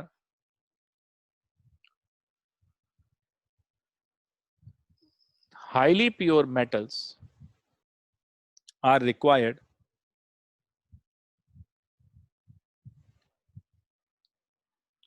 तो उनके लिए यूज करते हैं ये। और ये डिपेंड करता है, जैसा हम सबको रटा हुआ ही है, डिफरेंस इन सॉलिबिलिटीज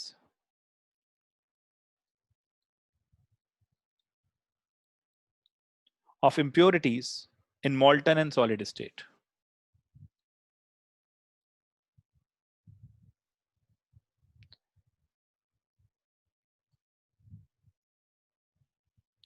मतलब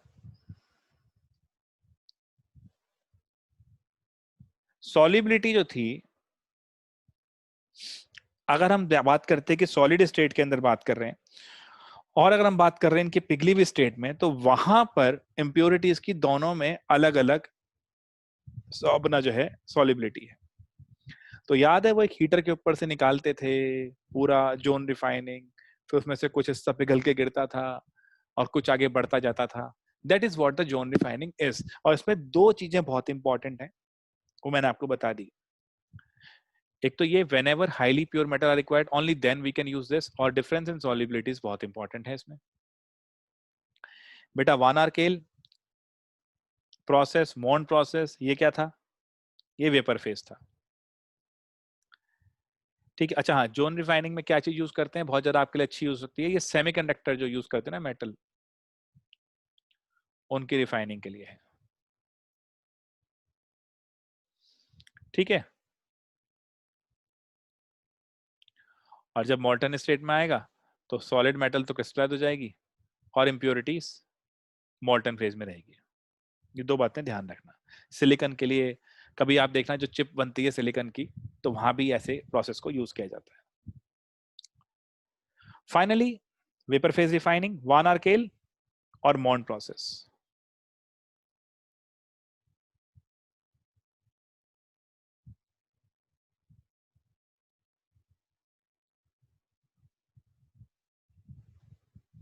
वान Arkel and Mond's process. भाई क्या था ये, याद है जैसे हम किसी भी मेटल को कि वॉलेटाइल सब्सटेंस जैसे कि आयोडीन के साथ रिएक्ट कराएंगे, तो आयोडाइड जो बनता है वो वॉलेटाइल है और अनस्टेबल है। सो होता क्या है, मेटल जो है वो तो कन्वर्टेड हो जाती है वॉलेटाइल आयोडाइड के अंदर। जैसे कि हमने ले लिया इम्प्योर मेटल, अब यहां बन जाएगा मेटल आयोडाइड, ये वेपर फेज में रहेगा क्योंकि अनस्टेबल है। और फिर इसको थोड़ा सा हीट करेंगे तो ये फिर क्या बन जाएगा, मेटल प्लस I2। तो अब क्या हुआ, आयोडाइड के साथ रिएक्शन मेटल कर रहा है, इंप्योरिटीज नहीं कर रही, तो वो निकल गया। ऐसे ही था वो निकल वाला, नीचे से निकल वाला एक प्रोसेस था, आपको पता होगा 4CO, ये जर्कोनियम वाला था, ये निकल वाला था। इसको भी हीट करेंगे, फिर एक वॉलेटाइल फॉर्म में आएगा ये निकोफोर।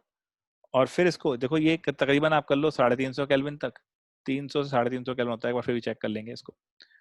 और ये होता है 450 से 470 के अराउंड, और ये बन जाएगा निकल प्लस 4CO। मतलब बेसिकली आप चाह क्या रहे हैं, किसी भी अनस्टेबल अनायन के साथ, किसी भी अनस्टेबल अनायन के साथ आप इसको हीट कर दें तो ये फर्दर कहाँ चला जाएगा, ये आयोडाइड बन गया, या लेट से अभी आपने कार्बोनिल के साथ किया वो बन गया। तो बेसिकली इन दोनों के साथ बना दिया आपने, और फिर वेपर फेज में था, अनस्टेबल था, तो फिर ये फिर ब्रेक कर गया, तो इम्प्योरिटीज से पहले उठा और फिर फर्दर ब्रेक करके अपने आप को सेपरेट कर लिया।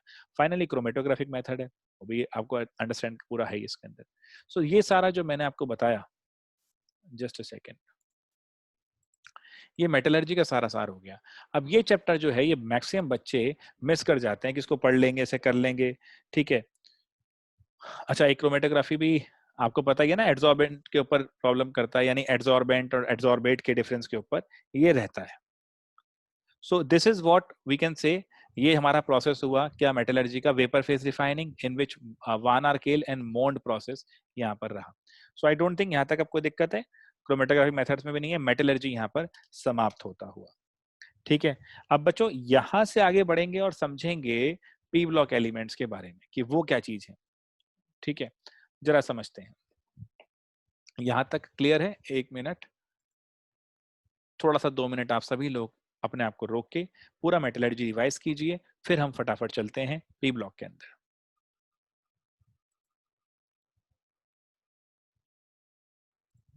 तो बच्चों ये था मेटलर्जी के बारे में जो आपको सब कुछ मालूम होना चाहिए।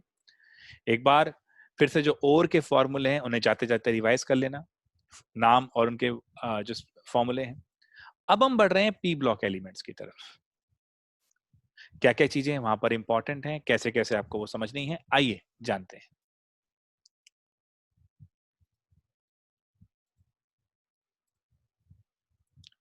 सो पी ब्लॉक एलिमेंट में सबसे पहले हम बात करेंगे अपना बोरोन फैमिली के बारे में। अब ये कक्षा 11 में था, 11th क्लास के अंदर पूछा जाता था बोरोन फैमिली वगैरह। तो आइए जरा समझते हैं इसमें क्या क्या चीजें इंपॉर्टेंट हैं। बच्चों ग्रुप 13 की जब बात करते हैं तो कौन कौन सी चीजें इसके अंदर आती हैं?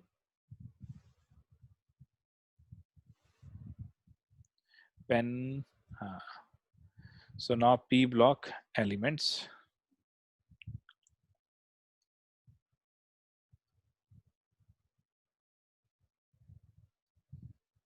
The boron family.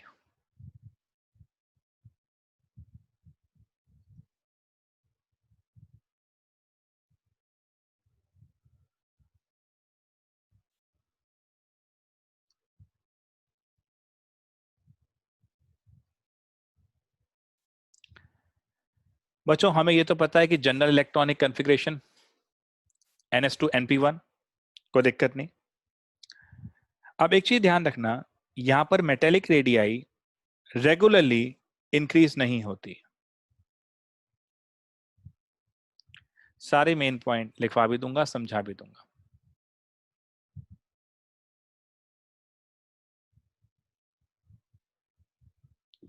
Metallic radii of the atoms do not increase regularly. अब बच्चों नॉर्मली हमने देखा था कि नॉर्मली रेगुलरली इंक्रीज होती है, इसमें नहीं होती। आयनाइजेशन एंथैल्पी ऑब्वियस ही बात है, इसकी सेम पैटर्न पे चलती है। डेल्टा H1 छोटी है डेल्टा H2 से। ये वही एक्सपेक्टेड पैटर्न है भाई। पहला इलेक्ट्रॉन आपने निकाला, आयनाइजेशन एंथैल्पी क्या होती है वैसे हम सभी को पता है, नहीं पता है तो मेरे ही चैनल पे मैंने भी डाला हुआ है आयनाइजेशन एंथैल्पी और पीरियोडिक क्लासिफिकेशन के टॉपिक। तो भैया आयनाइजेशन एंथैल्पी जो पहली वाली होती है उसके साथ अगर हम चलें तो पहली वाली के आपने पहला इलेक्ट्रॉन निकाल लिया, फिर आपने दूसरा निकालना चाहा, दूसरा जो आप निकालेंगे वो आप निकालेंगे इलेक्ट्रो यानी जिसके पे चार्ज आ चुका है पॉजिटिव, तो उससे निकालना आपके लिए बहुत मुश्किल हो जाएगा। ये अच्छी ध्यान रखिएगा, तो बढ़ जाएगी। अब होता क्या है बच्चों, आयनाइजेशन एंथैल्पी अगर हम ध्यान से सोचें तो ये भी टॉप टू बॉटम डिक्रीज होती है, वी नो, बट यहां पर उस तरह का स्मूथ डिक्रीज आपको नहीं दिखता। जैसे क्योंकि जो अगर रेडियाई में नहीं दिख रहा तो वहां भी नहीं दिखेगा। ये चीज ध्यान रखना, जिस तरह से स्मूथ पैटर्न दिखता है हमें एस ब्लॉक के अंदर, पी ब्लॉक के अंदर थोड़ा सा स्मूथ पैटर्न अब डिफिकल्ट होना शुरू हो जाते हैं। तो अब आप देखना ionization enthalpy top to bottom तब जाती है तो उसका ऑर्डर है ये।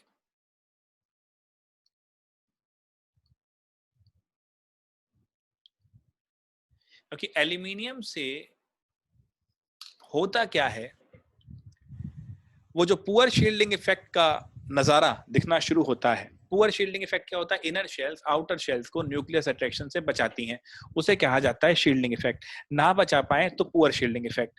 अब कहानी ये होती है, अगर पुअर शील्डिंग इफेक्ट हुई तो आउटर शेल न्यूक्लियस की तरफ खींचेंगी, और अगर खींचेंगी तो इफेक्टिव न्यूक्लियर चार्ज बढ़ रहा है, तो आयनाइजेशन एनर्जी बढ़नी शुरू हो जाती है। तो यही रीजन है कि गैलियम के केस में, क्योंकि वो आना शुरू हो चुका है पुअर शील्डिंग इफेक्ट, तो उसका थोड़ा सा बढ़ जाता है। तो इसलिए ध्यान रखना, नॉर्मली कम होनी चाहिए थी बट ये इनकी बढ़ी। ये पैटर्न जरूर ध्यान से लिख लेना। अब क्या होता है, इलेक्ट्रोनेगेटिविटी का ट्रेंड क्या है इसमें। इलेक्ट्रोनेगेटिविटी गिरनी चाहिए थी, लेकिन फिर वही चीज, बोरोन से एल्यूमिनियम में तो डिक्रीज होती है फिर बढ़ती है, और इसकी जो स्टेबिलिटी ऑफ +1 ऑक्सीडेशन स्टेट है ये नीचे आते हुए इंक्रीज होती है। ऐसा क्यों है दोस्तों, देखो बड़ा सिंपल है। इनकी जनरल इलेक्ट्रॉनिक कॉन्फ़िगरेशन ये है, हमें लगता है कि ये +3 ऑक्सीडेशन स्टेट शो करेंगे, परंतु जैसे जैसे नीचे आते हैं इफेक्टिव न्यूक्लियर चार्ज बढ़ता है। अब जैसे जैसे इफेक्टिव न्यूक्लियर चार्ज बढ़ता है, इसको अपनी तरफ अट्रैक्ट करता है। एस का बॉन्डिंग में पार्टिसिपेशन रुक जाता है, और एक बार जब एस का बॉन्डिंग में पार्टिसिपेशन रुकना शुरू होता है, यानी यार देखो ना, जैसे जैसे ये एस, इसका पेनिट्रेंस इफेक्ट भी ज्यादा होता है, जैसे जैसे ये न्यूक्लियस की तरफ आएगा वैसे वैसे इसका बॉन्डिंग में पार्टिसिपेशन कम होता जाएगा। और अगर बॉन्डिंग में पार्टिसिपेशन कम होता जाएगा तो ये इनर्ट होता जाएगा। इसी को बोलते हैं इनर्ट पेयर इफेक्ट। ये हम सभी को पता है, फिर भी बताया मैंने। तो ये दोनों कम होते जा रहे हैं, तो stability of +3 decreases down the group and +1 increases, and this is because of this inert pair effect. Why inert, S के इलेक्ट्रॉन थे बॉन्डिंग में पार्टिसिपेट करने से मना कर रहे थे, इसलिए ये inert pair effect. So these are the important physical properties. Now let's talk about the important chemical properties.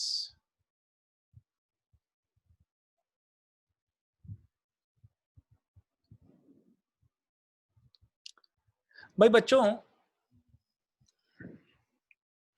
जितने भी एलिमेंट हैं वो ट्राई ऑक्साइड बनाते हैं जब उन्हें हीट किया जाता है। तो ये क्या मतलब हुआ, जितने भी एलिमेंट हैं इसके, उन सबको O2 डाला तो सारे एलिमेंट E2O3 बनाते हैं। ठीक है जी, ये 2 कर लो, ये 3/2 कर लो। अब लेकिन नेचर क्या है ऑक्साइड का? B2O3 तो भैया भयंकर एसिडिटी की दिखा देता है, अपना एसिडिक है ये। Al2O3, ये नोट करते रहना बेटा, साथ साथ समझा भी रहा हूं जहां पर समझाने वाली बात आ रही है, लेकिन ये चीजें ध्यान में रखनी है। ये एम्फोटेरिक है, एम्फोटेरिक है, बाकी सारे जो बनेंगे वो बेसिक हो जाएंगे। बेसिक का मतलब क्या हुआ बेटा, देखो जरा कौन कौन से बन रहे हैं। और ये बनेगा Tl2O3 और ये भी बन जाता है। ये क्यों बना? अगर आपके दिमाग में ये चीज क्लियर हो चुकी है कि ये क्यों बना, तो आप बादशाह हैं। Tl2O है, यानी ईच, अगर मैं बात करूं थैलियम के ऊपर आ रही बात, तो ये +1 शो कर रहा है। क्या शो कर रहा है बेटा? +1। तो जैसा मैंने कहा था, थैलियम जो है नीचे आते हुए +3 ऑक्सीडेशन स्टेट की स्टेबिलिटी कम होती चली जाती है और +1 की बढ़ती चली जाती है because of inert pair effect. इसलिए मुझे ये ऑक्साइड मिला है और ये तीनों के तीनों बेसिक है।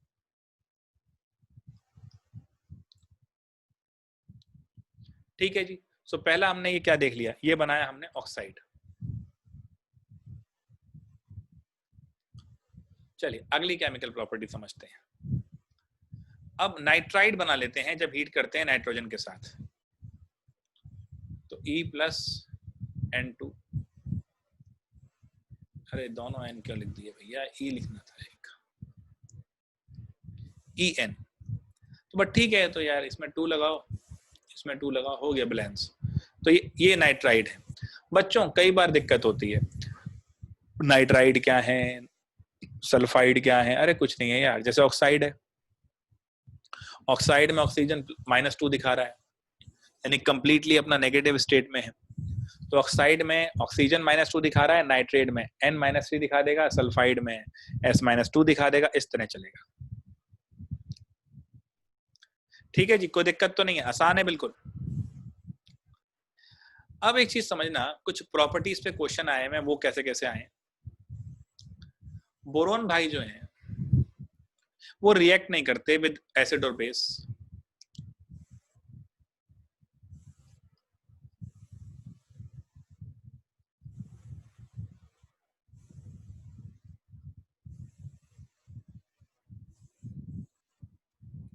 आप टेम्परेचर बढ़ाएंगे तो भी नहीं करेंगे, यानी even at moderately high temperature. Aluminium जो है वो क्या करेगा, क्योंकि भाई ये तो यार देखो ना, क्योंकि एसिडिक है, बोरोन तो इसलिए नहीं जाता। एल्यूमिनियम क्या करेगा, वो डिसॉल्व हो जाएगा मिनरल एसिड में, वो डिसॉल्व हो जाएगा बेस के अंदर भी। सो अब एक चीज समझना, यही रीजन है जिसकी वजह से अगर मैं एल्यूमिनियम को नाइट्रिक एसिड में डालूं तो वो उसके ऊपर एक प्रोटेक्टिव ऑक्साइड लेयर बना लेता है। ओके, एल्यूमिनियम तो उसके साथ जुड़ना पसंद करेगा, एम्फोटेरिक नेचर शो करता है, ये चीज ध्यान रखना। तो भैया वो एक लेयर, प्रोटेक्टिव लेयर बनाने देगा, कोई दिक्कत नहीं है। अब बच्चों ग्रुप 13 वाले हेलोजन के साथ में बनाते हैं, वो भला क्या, ट्राई हेलाइड। अच्छा कोई एक्सेप्शन बता सकते हो जो नहीं बनाएगा ट्राई हेलाइड? वो है थैलियम। ठीक है जी, वो आपको बता दिया था मैंने अभी। अब यहां पर अगर हम देखें तो जितने भी कोवलेंट ट्राइहेलाइड हैं इसके, जैसे कि BF3, वो इलेक्ट्रॉन डेफिशिएंट है, इसी वजह से वो लुईस एसिड है। क्लियर है जी बात? अब बच्चों लुईस एसिड कैरेक्टर क्यों आता है, हम सबको पता है, इलेक्ट्रॉन डेफिशिएंसी की वजह से। और इसी वजह से अगर हम देखें तो BF3 BbR3 BCl3, ये कमाल की चीज शो करते हैं। 1 मिनट के लिए सोच के बताइए, मैं पानी पीऊंगा। BF3 BbR3 और BCl3, इसमें से लुईस एसिडिक कैरेक्टर का ऑर्डर क्या होगा?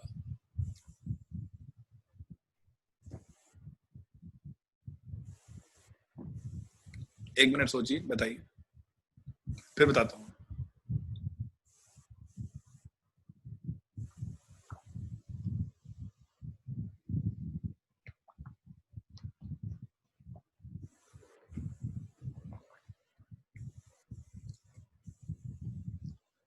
अब देखो बच्चों, हमारे मन में आएगा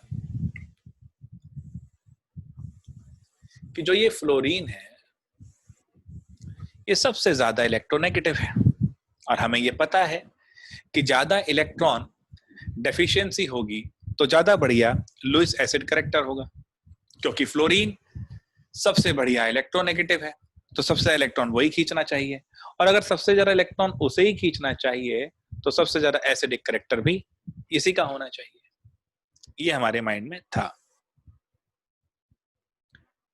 लेकिन यहां पर एक समस्या हो गई। अब क्या है जरा वो देखते हैं। भाई फ्लोरीन के पास भी इलेक्ट्रोनेगेटिव कैरेक्टर मान लिया बहुत ज्यादा है, लेकिन एक सवाल हम सबके मन में हमेशा रहना चाहिए। फ्लोरीन के पास 3 लोन पेयर है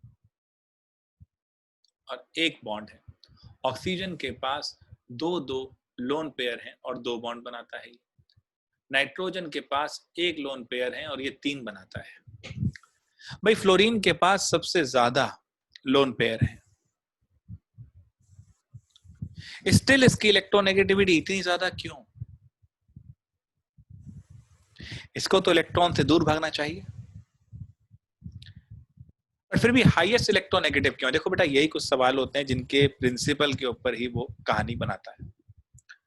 फ्लोरीन के पास तो बच्चों 3 लोन पेयर है, और हम जानते हैं VSEPR के जमाने से कि ज्यादा अगर लोन पेयर होते हैं, ज्यादा अगर लोन पेयर होते हैं तो रिपल्शन ज्यादा होता है और स्टेबिलिटी को खतरा होता है। तो ऐसा क्यों है कि फ्लोरीन के पास 3 इलेक्ट्रॉन पेयर लोन पेयर पड़े हैं, फिर भी वो और इलेक्ट्रॉन चाहता है, शिद्दत से चाहता है, उसकी इलेक्ट्रोनेगेटिविटी बहुत ज्यादा है, हाईएस्ट इलेक्ट्रोनेगेटिव एलिमेंट है, और ऑर्डर ये है। इसका एक ही रीजन है। मान लीजिए 3 इंसान हैं, एक इंसान पे 3 बच्चे हैं, एक पे 2 और एक पे 1।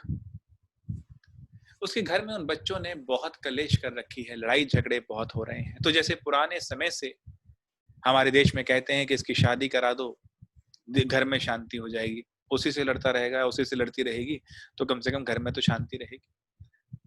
तो यहाँ पर 3 लोन पेयर हैं, तो फ्लोरीन वो बाप है जिसपे 3 बच्चे हैं, ऑक्सीजन वो बाप जिसपे 2, और नाइट्रोजन वो बाप जिसपे 1। तो फ्लोरीन रिश्ते ढूंढने के लिए ज्यादा बेताब है कि जल्दी से जल्दी इनकी शादियां होंगी तो ये फारिग होगा। तो फ्लोरीन को इलेक्ट्रोनेगेटिविटी सबसे ज्यादा है, क्योंकि सबसे ज्यादा बेताबी उसी के अंदर है इलेक्ट्रॉन के लिए रिश्ता ढूंढने की। अब नाइट्रोजन अपने अगर लोन पेयर से परेशान था तो उसने एक कोऑर्डिनेट बॉन्ड बना लिया था, NH4+ के अंदर बनाता है, आपको पता है। ऑक्सीजन भी कोऑर्डिनेट बॉन्ड बना लेता है O3 के अंदर। फ्लोरीन कोऑर्डिनेट बॉन्ड बनाने में परेशान हो जाता है क्योंकि फ्लोरीन का साइज भी छोटा है, और इंटर न्यूक्लियर एक्सिस के ऊपर इसका कोऑर्डिनेट बॉन्ड बनाना या डेटिव बॉन्ड बनाना ये थोड़ा सा डिफिकल्ट होता है because of high effective nuclear charge. बेचारा क्या करे। लेकिन जैसे ही वो इस स्ट्रक्चर में आता है, BF3 बनाता है, उसको दिखता है भाई मैं तो परेशान हूं, एक तरह से इस पे लोन पेयर हैं, ज्यादा खाना है, और बोरोन बेचारा भूखा है, इलेक्ट्रॉन डेफिशिएंट है। फ्लोरीन कहता है क्यों ना मैं थोड़ा सा खाना इसको दे दूं, मैं भी थोड़ा सा रिलीफ हो जाएगा मुझे भी। ये अपना एक लोन पेयर यहां देने की कोशिश करता है, और एक तरह से सोचो ध्यान से, एक तरह से कोऑर्डिनेट बॉन्ड बना रहा है बट पाई बॉन्ड की तरीके से। Because of high effective nuclear charge बहुत देर तक सस्टेन नहीं कर पाता, वापस खींचता है तो यहां से दे देगा, यहां से खींचता है तो यहां से दे देगा। इस वजह से अगर मैं ध्यान से सोचूं तो इलेक्ट्रॉन का फ्लो फ्लोरीन से बोरोन की तरफ हो रहा है। बच्चों, नॉर्मली बॉन्ड बनते हुए इलेक्ट्रॉन का फ्लो लेस इलेक्ट्रोनेगेटिव से मोर इलेक्ट्रोनेगेटिव की तरफ होता है, बट यहां पर मोर इलेक्ट्रोनेगेटिव से लेस इलेक्ट्रोनेगेटिव की तरफ हो रहा है।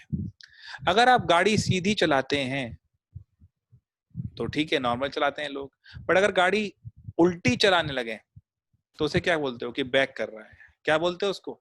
बैक। वैसे ही अगर लेस इलेक्ट्रोनेगेटिव से मोर इलेक्ट्रोनेगेटिव की तरफ इलेक्ट्रॉन आता तो वो तो बॉन्डिंग थी, और मोर इलेक्ट्रोनेगेटिव से लेस पे जा रहा है तो इसे बोल देते हैं बैक बॉन्डिंग।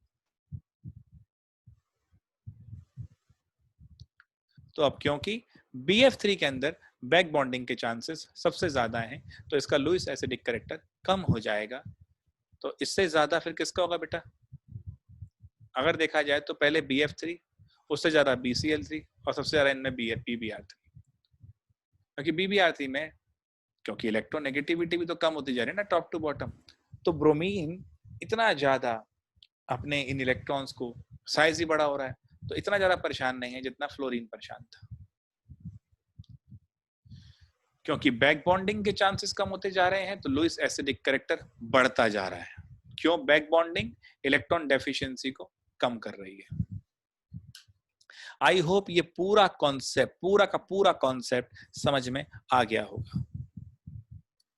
सो बच्चों, आई होप अब ये सारा क्लियर है। तो हमने जो बात करी कि बोरोन जो होता है वो इलेक्ट्रॉन डेफिशिएंट, जितने भी ट्राई हैलाइड बन रहे हैं वो इलेक्ट्रॉन डेफिशिएंट हैं, तो इसकी वजह से वो लुईस एसिड हैं। और अगर वो लुईस एसिड हैं तो उसके अंदर फिर हमें देखना पड़ेगा लुईस एसिडिक कैरेक्टर, बट वहां मैंने जिक्र कर लिया बैक बॉन्डिंग का। और इसी के साथ अब आगे बढ़ते हुए some important compounds of boron के बारे में समझेंगे। इनसे भी क्वेश्चन बहुत ज्यादा आता है।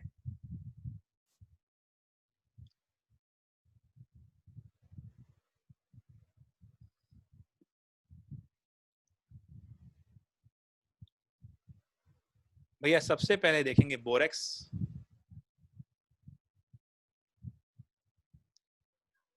बोरेक्स के बारे में बात करते हैं तो ये क्या होता है? एक वाइट क्रिस्टलाइन सॉलिड है।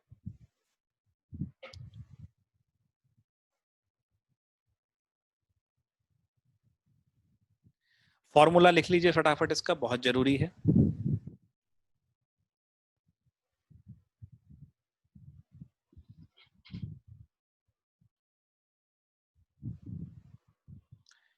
ये इसका फॉर्मूला है, लेकिन रिप्रेजेंट थोड़ा सा अलग तरीके से करा जाता है इसको on daily basis.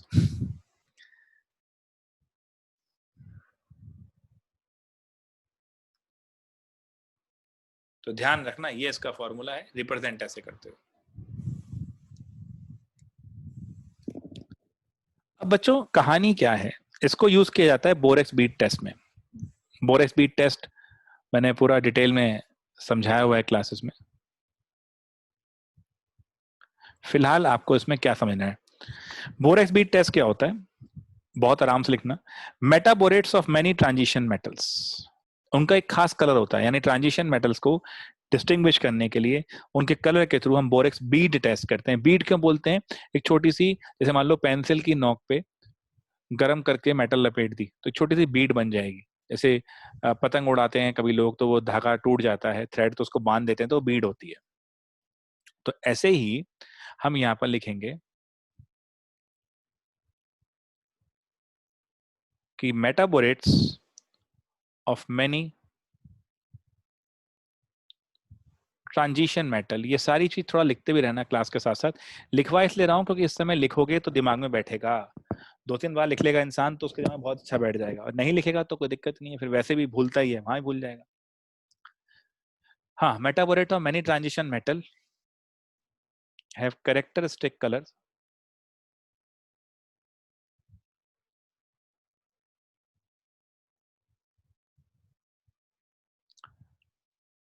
And therefore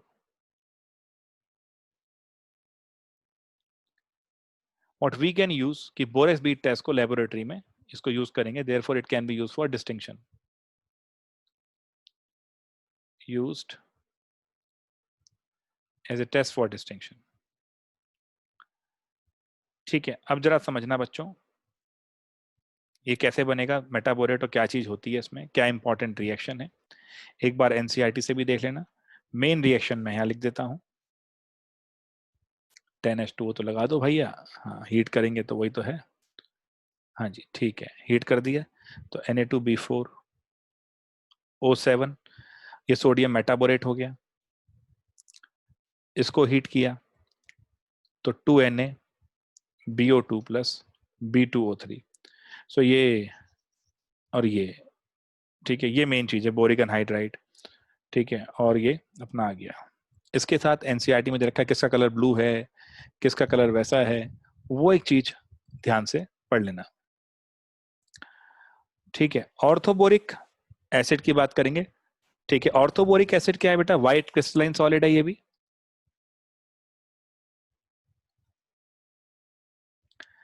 और इसका थोड़ा सा ध्यान रखना है, क्वेश्चन आया हुआ है कि सोपी टच है,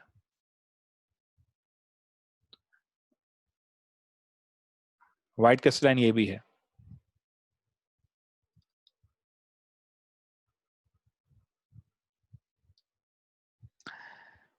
अब बच्चों ये कैसे बनता है, कुछ नहीं बेटा, बोरेक्स को एसिडिफाई कर दो,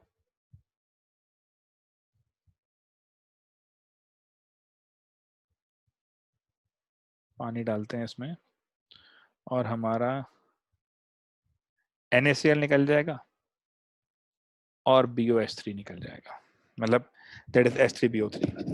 बैलेंस थोड़ा कर लेना, पानी के तशिए होगा वो बैलेंस कर लेना। एक खास बात ध्यान रखना, बोरिक एसिड प्रोटोनिक एसिड नहीं है, यानी ये प्रोटोन नहीं छोड़ेगा, बट ये लुईस एसिड है। ठीक है, ये ध्यान रखना, ये पॉइंट बहुत ही इंपॉर्टेंट है, that boric acid is not a protonic, means Bronsted Lowry नहीं, एसिड नहीं है, बट अ लुईस एसिड है। कैसे है, H2O डालोगे तो उसका एक OH अपनी तरफ खींचेगा,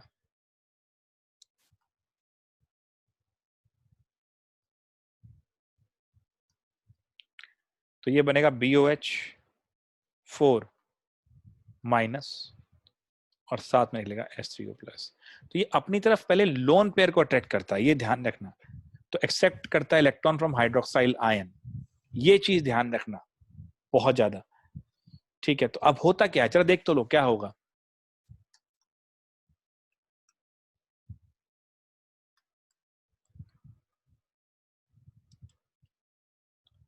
तो अब इसको जब अपनी तरफ बुलाएगा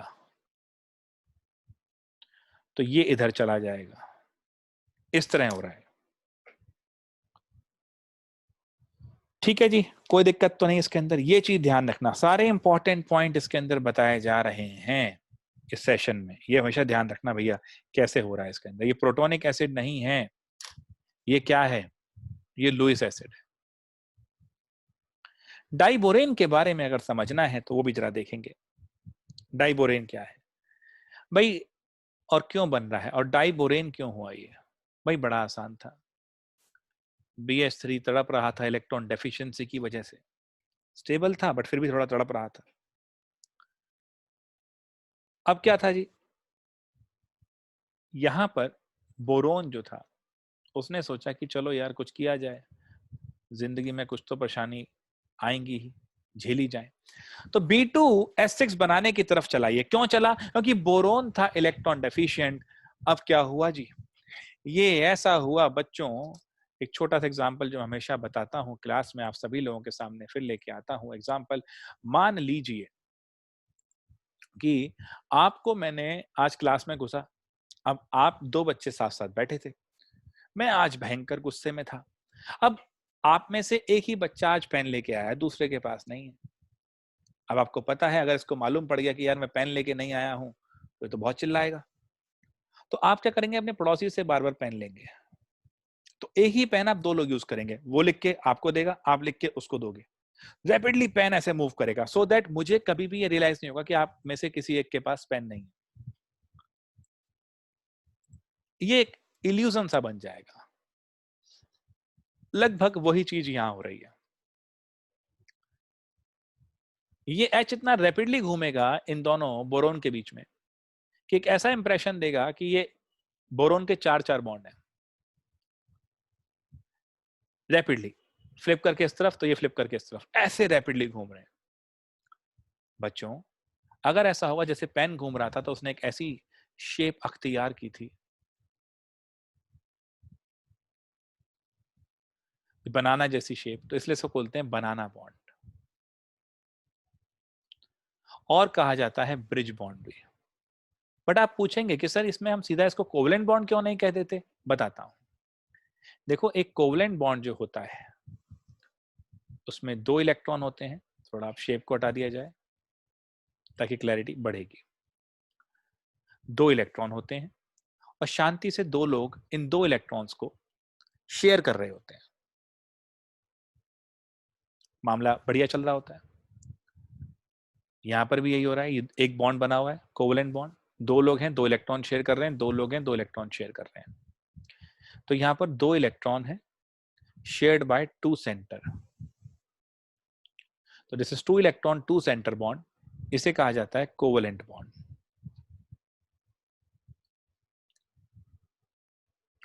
परंतु यहां पर दो इलेक्ट्रॉन है और एक, दो, तीन लोग शेयर कर रहे हैं, यानी two electron three centre bond है। ऐसे ही बॉन्ड को बोला जाएगा बनाना या ब्रिज बॉन्ड। क्लियर है बच्चों? तो ये three centre two electron bond, banana bond, इसी को कहा जाता है क्या भैया? Bridge bond, banana bond. और इसी की वजह से B2S6 बनता है। इसी की वजह से इस स्ट्रक्चर की खास एक बात है। अब आगे बढ़ते हैं। बनता कैसे है B2S6? क्या क्या प्रोसेस हो सकते हैं, क्या क्या रिएक्शन है, जरा देखिए। BF3 के अंदर हम डालेंगे LiAlH4, लिथियम एल्यूमिनियम हाइड्राइड, तो मुझे देगा B2S6 LiF AlF3। बैलेंस करके देखो इसको, ये 4 टू था तो यहाँ भी 2 LiF 12F, 4 दिया 12F, तो 3 ये 4 ये हैं, और L कितने हैं? ठीक है,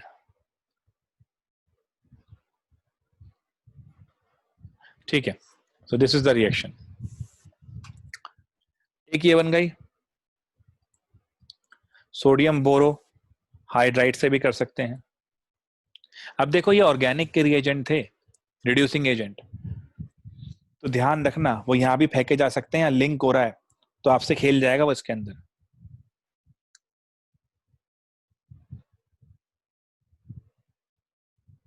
B2S6 2NaI plus H2, this is my lab preparation। which of the following reaction can be used as a lab preparation? बता दिया जी। 2BF3 plus 6NaH,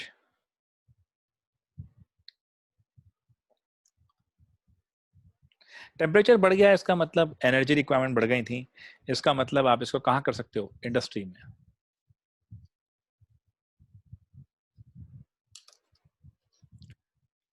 I hope यहां तक अभी तक सारी बात क्लियर चल रही है, कोई दिक्कत नहीं है। अभी तक हमने काफी कुछ पढ़ा है जो कि बोरोन के बारे में था, खासतौर पे डाइबोरेन पढ़ा है।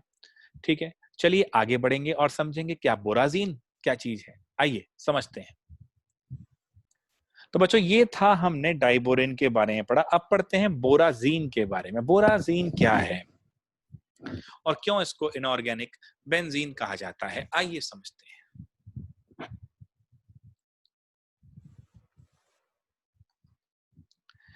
बच्चों, ये क्या चीज है? इसका फॉर्मूला है B3N3S6। अब जरा समझना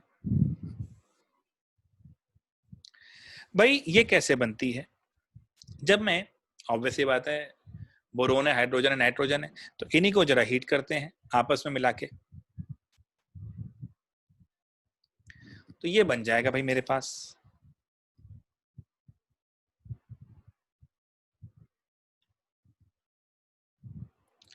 अब इसको बैलेंस कर लो, यहाँ 2 यहाँ 3 है तो यहाँ 2 यहाँ 3 कर लो पहले तो। अब क्या हो गया, और तुम्हारा यहाँ पर 6 हो गए तो इसको भी 6 कर लो, हो गया। 12:2 याद रहता है वैसे, ठीक है बच्चों। अब इसका जो स्ट्रक्चर भी है वो कैसा है, B3N3S6 है, जैसे बेंजीन में होता है।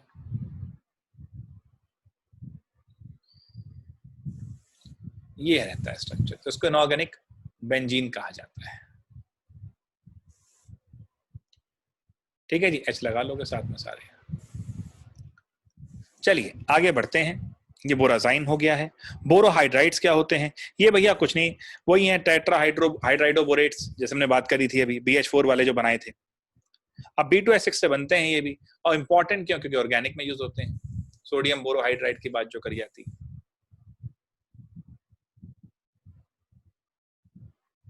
सो बोरोहाइड्राइड्स मेटल के ही होते हैं। B2S6 को डाइथाइल ईथर के साथ डालते हैं, मेटल का डाला जी, सोडियम ले लोगे यहाँ पर तो एक आयनिक सा स्टेट बनता है, इसलिए जो हाइड्रोजन है उसे हाइड्राइड कहा जाता है। मेटल कैन बी Li और it can B sodium, sodium borohydride वाला जो बताया था मैंने, ठीक है। तो ये सब चीजें आपको इस चैप्टर के अंदर समझ में आनी चाहिए। कौन से वाले के अंदर, बोरोन फैमिली के अंदर। तो ये सब चीजें इंपॉर्टेंट हैं, ये सारा मैंने आपको बता दिया है। आइए अब आगे बढ़ते हैं और समझते हैं कार्बन फैमिली के विषय में। कार्बन फैमिली बहुत ही इंपॉर्टेंट फैमिली, ऑर्गेनिक केमिस्ट्री पूरी इसी के पे डिपेंड कर रही है, और ये किस तरीके से आपको हेल्प करेगी आगे जरा समझते हैं।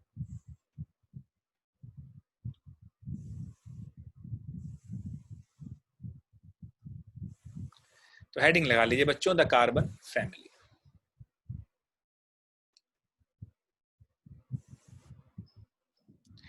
यहां पर ध्यान से सोचना, जो ट्रेंड है general electronic configuration, covalent radii वगैरह का, उसके हिसाब से कैसे चलेंगे। तो यहां पर कोवेलेंट रेडियाई, क्योंकि देखो बेटा अब ये थोड़ा सा कोवेलेंट बॉन्डिंग की तरफ हम प्रिडोमिनेंटली बढ़ गए हैं, तो क्या क्या इसके अंदर करेंगे आइए जरा समझते हैं।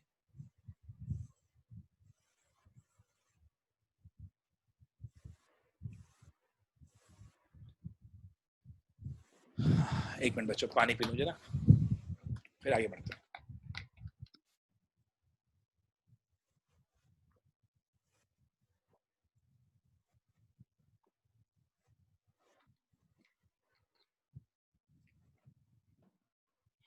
हाँ जी, सो भैया यहाँ पर कोवेलेंट रेडियाई की बात आ जाएगी। बाकी ठीक है, कोवेलेंट रेडियाई नॉर्मली इंक्रीज करती है डाउन द ग्रुप, में पता है, परंतु एक छोटी चीज ध्यान रखना, वो क्या है, सिलिकॉन और जर्मेनियम के बीच का जो डिफरेंस है, वो जर्मेनियम, मतलब बेसिकली जो difference in covalent radii silicon and germanium, यहां पर डिफरेंस कम हो रहा है। ऐसा इसलिए हो रहा है क्योंकि जो जर्मेनियम है उसमें एक 3D शेल आ गई है, और फिर वही चीज आ गई, जैसे ही 3D शेल आई तो poor shielding effect, D and F are poor shielder. तो अगर वो आपसे कहता है कि भैया इन दोनों के इंक्रीज होने का जो डिफरेंस था वो कम कैसे हो रहा है, जो नॉर्मली होना चाहिए था वो कम क्यों हो रहा है, इसका इसलिए ऐसा है कि भैया यहाँ पर पुअर शील्डिंग इफेक्ट आ रहा है, ठीक है जी। इलेक्ट्रोनेगेटिविटी सिलिकॉन से लेड तक सभी एलिमेंट्स की लगभग सेम रहती है, ये ध्यान रखना, ये मैं कमाल की बात है। सिलिकॉन से लेड तक इलेक्ट्रोनेगेटिविटी वैल्यूज वैसे डिक्रीज होनी चाहिए बट नियर अबाउट सेम है। और फिर वही +4 लिख लेता हूँ उस पॉइंट को भी आपके लिए, कोई वैसी पॉइंट नहीं, कि यहां पर हम कहते हैं इलेक्ट्रोनेगेटिविटी वैल्यूज आर सिमिलर, लगभग सेम से ही है लगभग, फ्रॉम सिलिकॉन टू लेड। फिर वही चीज बच्चों, ऑक्सीडेशन स्टेट +4 से +2 की तरफ जा रहे हैं, एंड ये क्यों जा रहे हैं? The stability of +2 oxidation state increases, the stability of +4 oxidation state decreases, and this is because of inert pair effect. ये मैंने अभी बताया बोरोन के अंदर भी +3 से +1 हो जाती है, यहाँ +4 से +2 हो रही है, and this is because of inert pair effect. सारे जो हैं वो ऑक्साइड बनाते हैं 2 टाइप के, जो केमिकल प्रॉपर्टी की बात करेंगे तो वो कौन कौन से ऑक्साइड है बेटा? EMU एंड EMO2, मतलब MO और MO2। इसमें फिर वही चीज ध्यान रखना, CO2, SiO2, GeO2, ये क्या है बेटा? ये एसिडिक है। और तुम्हारा SnO2 एंड PbO2 ये एम्फोटेरिक है। सीधा पूछे जाते हैं, ध्यान रखना ये चीज। जर्मेनियम ऑक्साइड ये एसिडिक है, GeO। और तुम्हारा एक कौन रह गया इसमें? और सब बता दिए। CO2 हो गया, हाँ CO, वो न्यूट्रल रहता है, ये ध्यान रखना। और एक चीज ध्यान रखना बच्चों, जिस भी ऑक्साइड के अंदर, ये कई बार पता लगाना मुश्किल हो जाता है कि कौन, याद रखना मुश्किल होता है कि कौन एसिडिक है इसके कंपैरिजन में। तो हमेशा ध्यान रखना भैया, जो हायर ऑक्सीडेशन स्टेट में होंगे वो ज्यादा एसिडिक होंगे then those in lower oxidation state. और ये वर्ड लगता है इक और अस। जैसे अब मैं आपको बोल देता हूं कि अब आगे आप पढ़ेंगे तो आप पढ़ेंगे सल्फ्यूरिक, सल्फ्यूरस।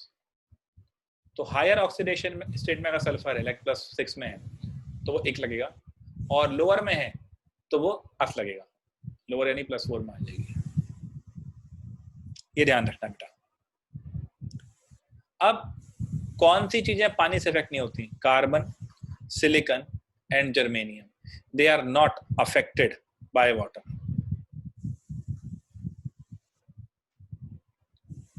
हम बने हैं इससे, हमारे रोबोट बने हैं इससे। लेकिन SN को अगर मैं स्टीम, क्योंकि हीट करूंगा मैं, तो ये बना देगा SnO2 + 2H2। ये नोट कर लेना भाई। लेड जो है वो भी पानी से अनअफेक्टेड है, लेकिन तो डायरेक्टली अनअफेक्टेड है। लेड भी अनअफेक्टेड है, बट उसके पीछे रीजन है, उस पर प्रोटेक्टिव ऑक्साइड फिल्म बन जाती है। ये डायरेक्टली अनअफेक्टेड है, और ये अनअफेक्ट होता है बिकॉज ऑफ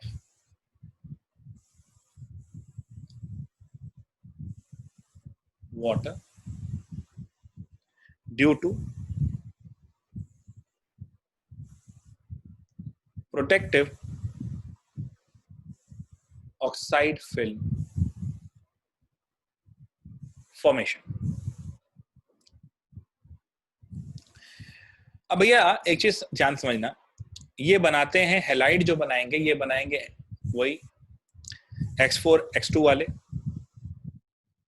जितने भी MX4 हैं वो कोवलेंट हैं, MX2 जो हैं वो आयनिक, वो आयनिक शो कर देते हैं नेचर। अब जरा एक बात सोचो, अगर मैं SnF4 की बात करूं, PbF4 की बात करूं, ये क्या होंगे? ये आयनिक होंगे। फटाफट छोड़ेंगे F2 को, क्योंकि ये क्या चाहते हैं? +2 में जाना। ठीक है जी। CCl4 को छोड़ के लिख लो except CCl4, other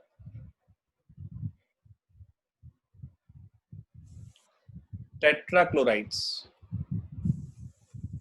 can be hydrolyzed.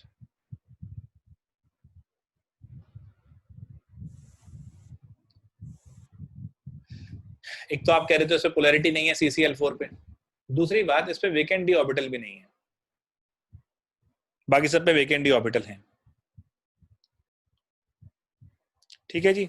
बाकी सब डायमंड ग्रेफाइट तो हो जाता है कहानी, रिडक्शन के लिए यूज होता है CO, वो पता ही है। मेटल कार्बोनाइल में यूज होता है, वो भी क्लियर है। टॉक्सिक होता है, ये सब चीज ध्यान रखना। कार्बन मोनोऑक्साइड टॉक्सिक है हमारे लिए क्योंकि वो ऑक्सी हीमोग्लोबिन नहीं बनने देता। सॉलिड CO2 ड्राई आइस है, वो सब बातें बड़ी कॉमन सी हैं। CO2 पॉइजनस नहीं है, CO पॉइजनस है, ये थोड़ा ध्यान रखना। अब बच्चों एक होते हैं सिलिकॉन्स और एक होते हैं सिलिकेट्स। सिलिकॉन्स क्या होते हैं वो भी इसमें बहुत जरूरी है समझना। एक बार मैं फिर आपसे एक रिक्वेस्ट करूंगा, NCERT में फ्लोरीन्स के बारे में एक पूरा आर्टिकल गिवन है, ठीक है, जिसके अंदर हम लिखा हुआ है ना कि 26 मेंबर्ड रिंग है और 12 5 मेंबर्ड रिंग है, सारे sp2 हाइब्रिडाइज कार्बन है। एक बार उस आर्टिकल को ध्यान से पूरा पढ़ लेना। अब आता है सिलिकॉन्स। ये बच्चों क्या है, ये R2SiO ग्रुप के पॉलीमर है। यानी ये क्या होंगी, मोनोमेरिक यूनिट, रिपीटिंग यूनिट, और इन्हीं के रिपीटेशन से सिलिकॉन्स बनते हैं। और ये देखो बच्चों, हम जो बायोलॉजिकल इम्प्लांट लगाते हैं बॉडी, ह्यूमन बॉडी के अंदर, उसमें ये सिलिकॉन्स यूज होते हैं। क्योंकि इसमें अगर ध्यान से देखो तो ये R लगा हुआ है, ये ऑर्गेनिक ग्रुप है, और क्योंकि ये ऑर्गेनिक ग्रुप है, ये R लगा हुआ है, इसलिए ये बायोकम्पैटिबल होते हैं। अब आ जाइए सिलिकेट्स।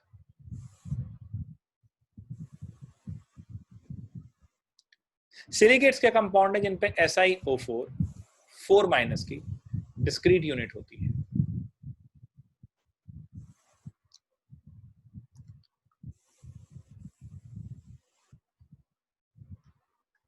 और एक इसके पीछे होता है, ऐसी यूनिट होती है टेट्राहेड्रल फॉर्म में, क्योंकि ये भी टेट्राहेड्रल है।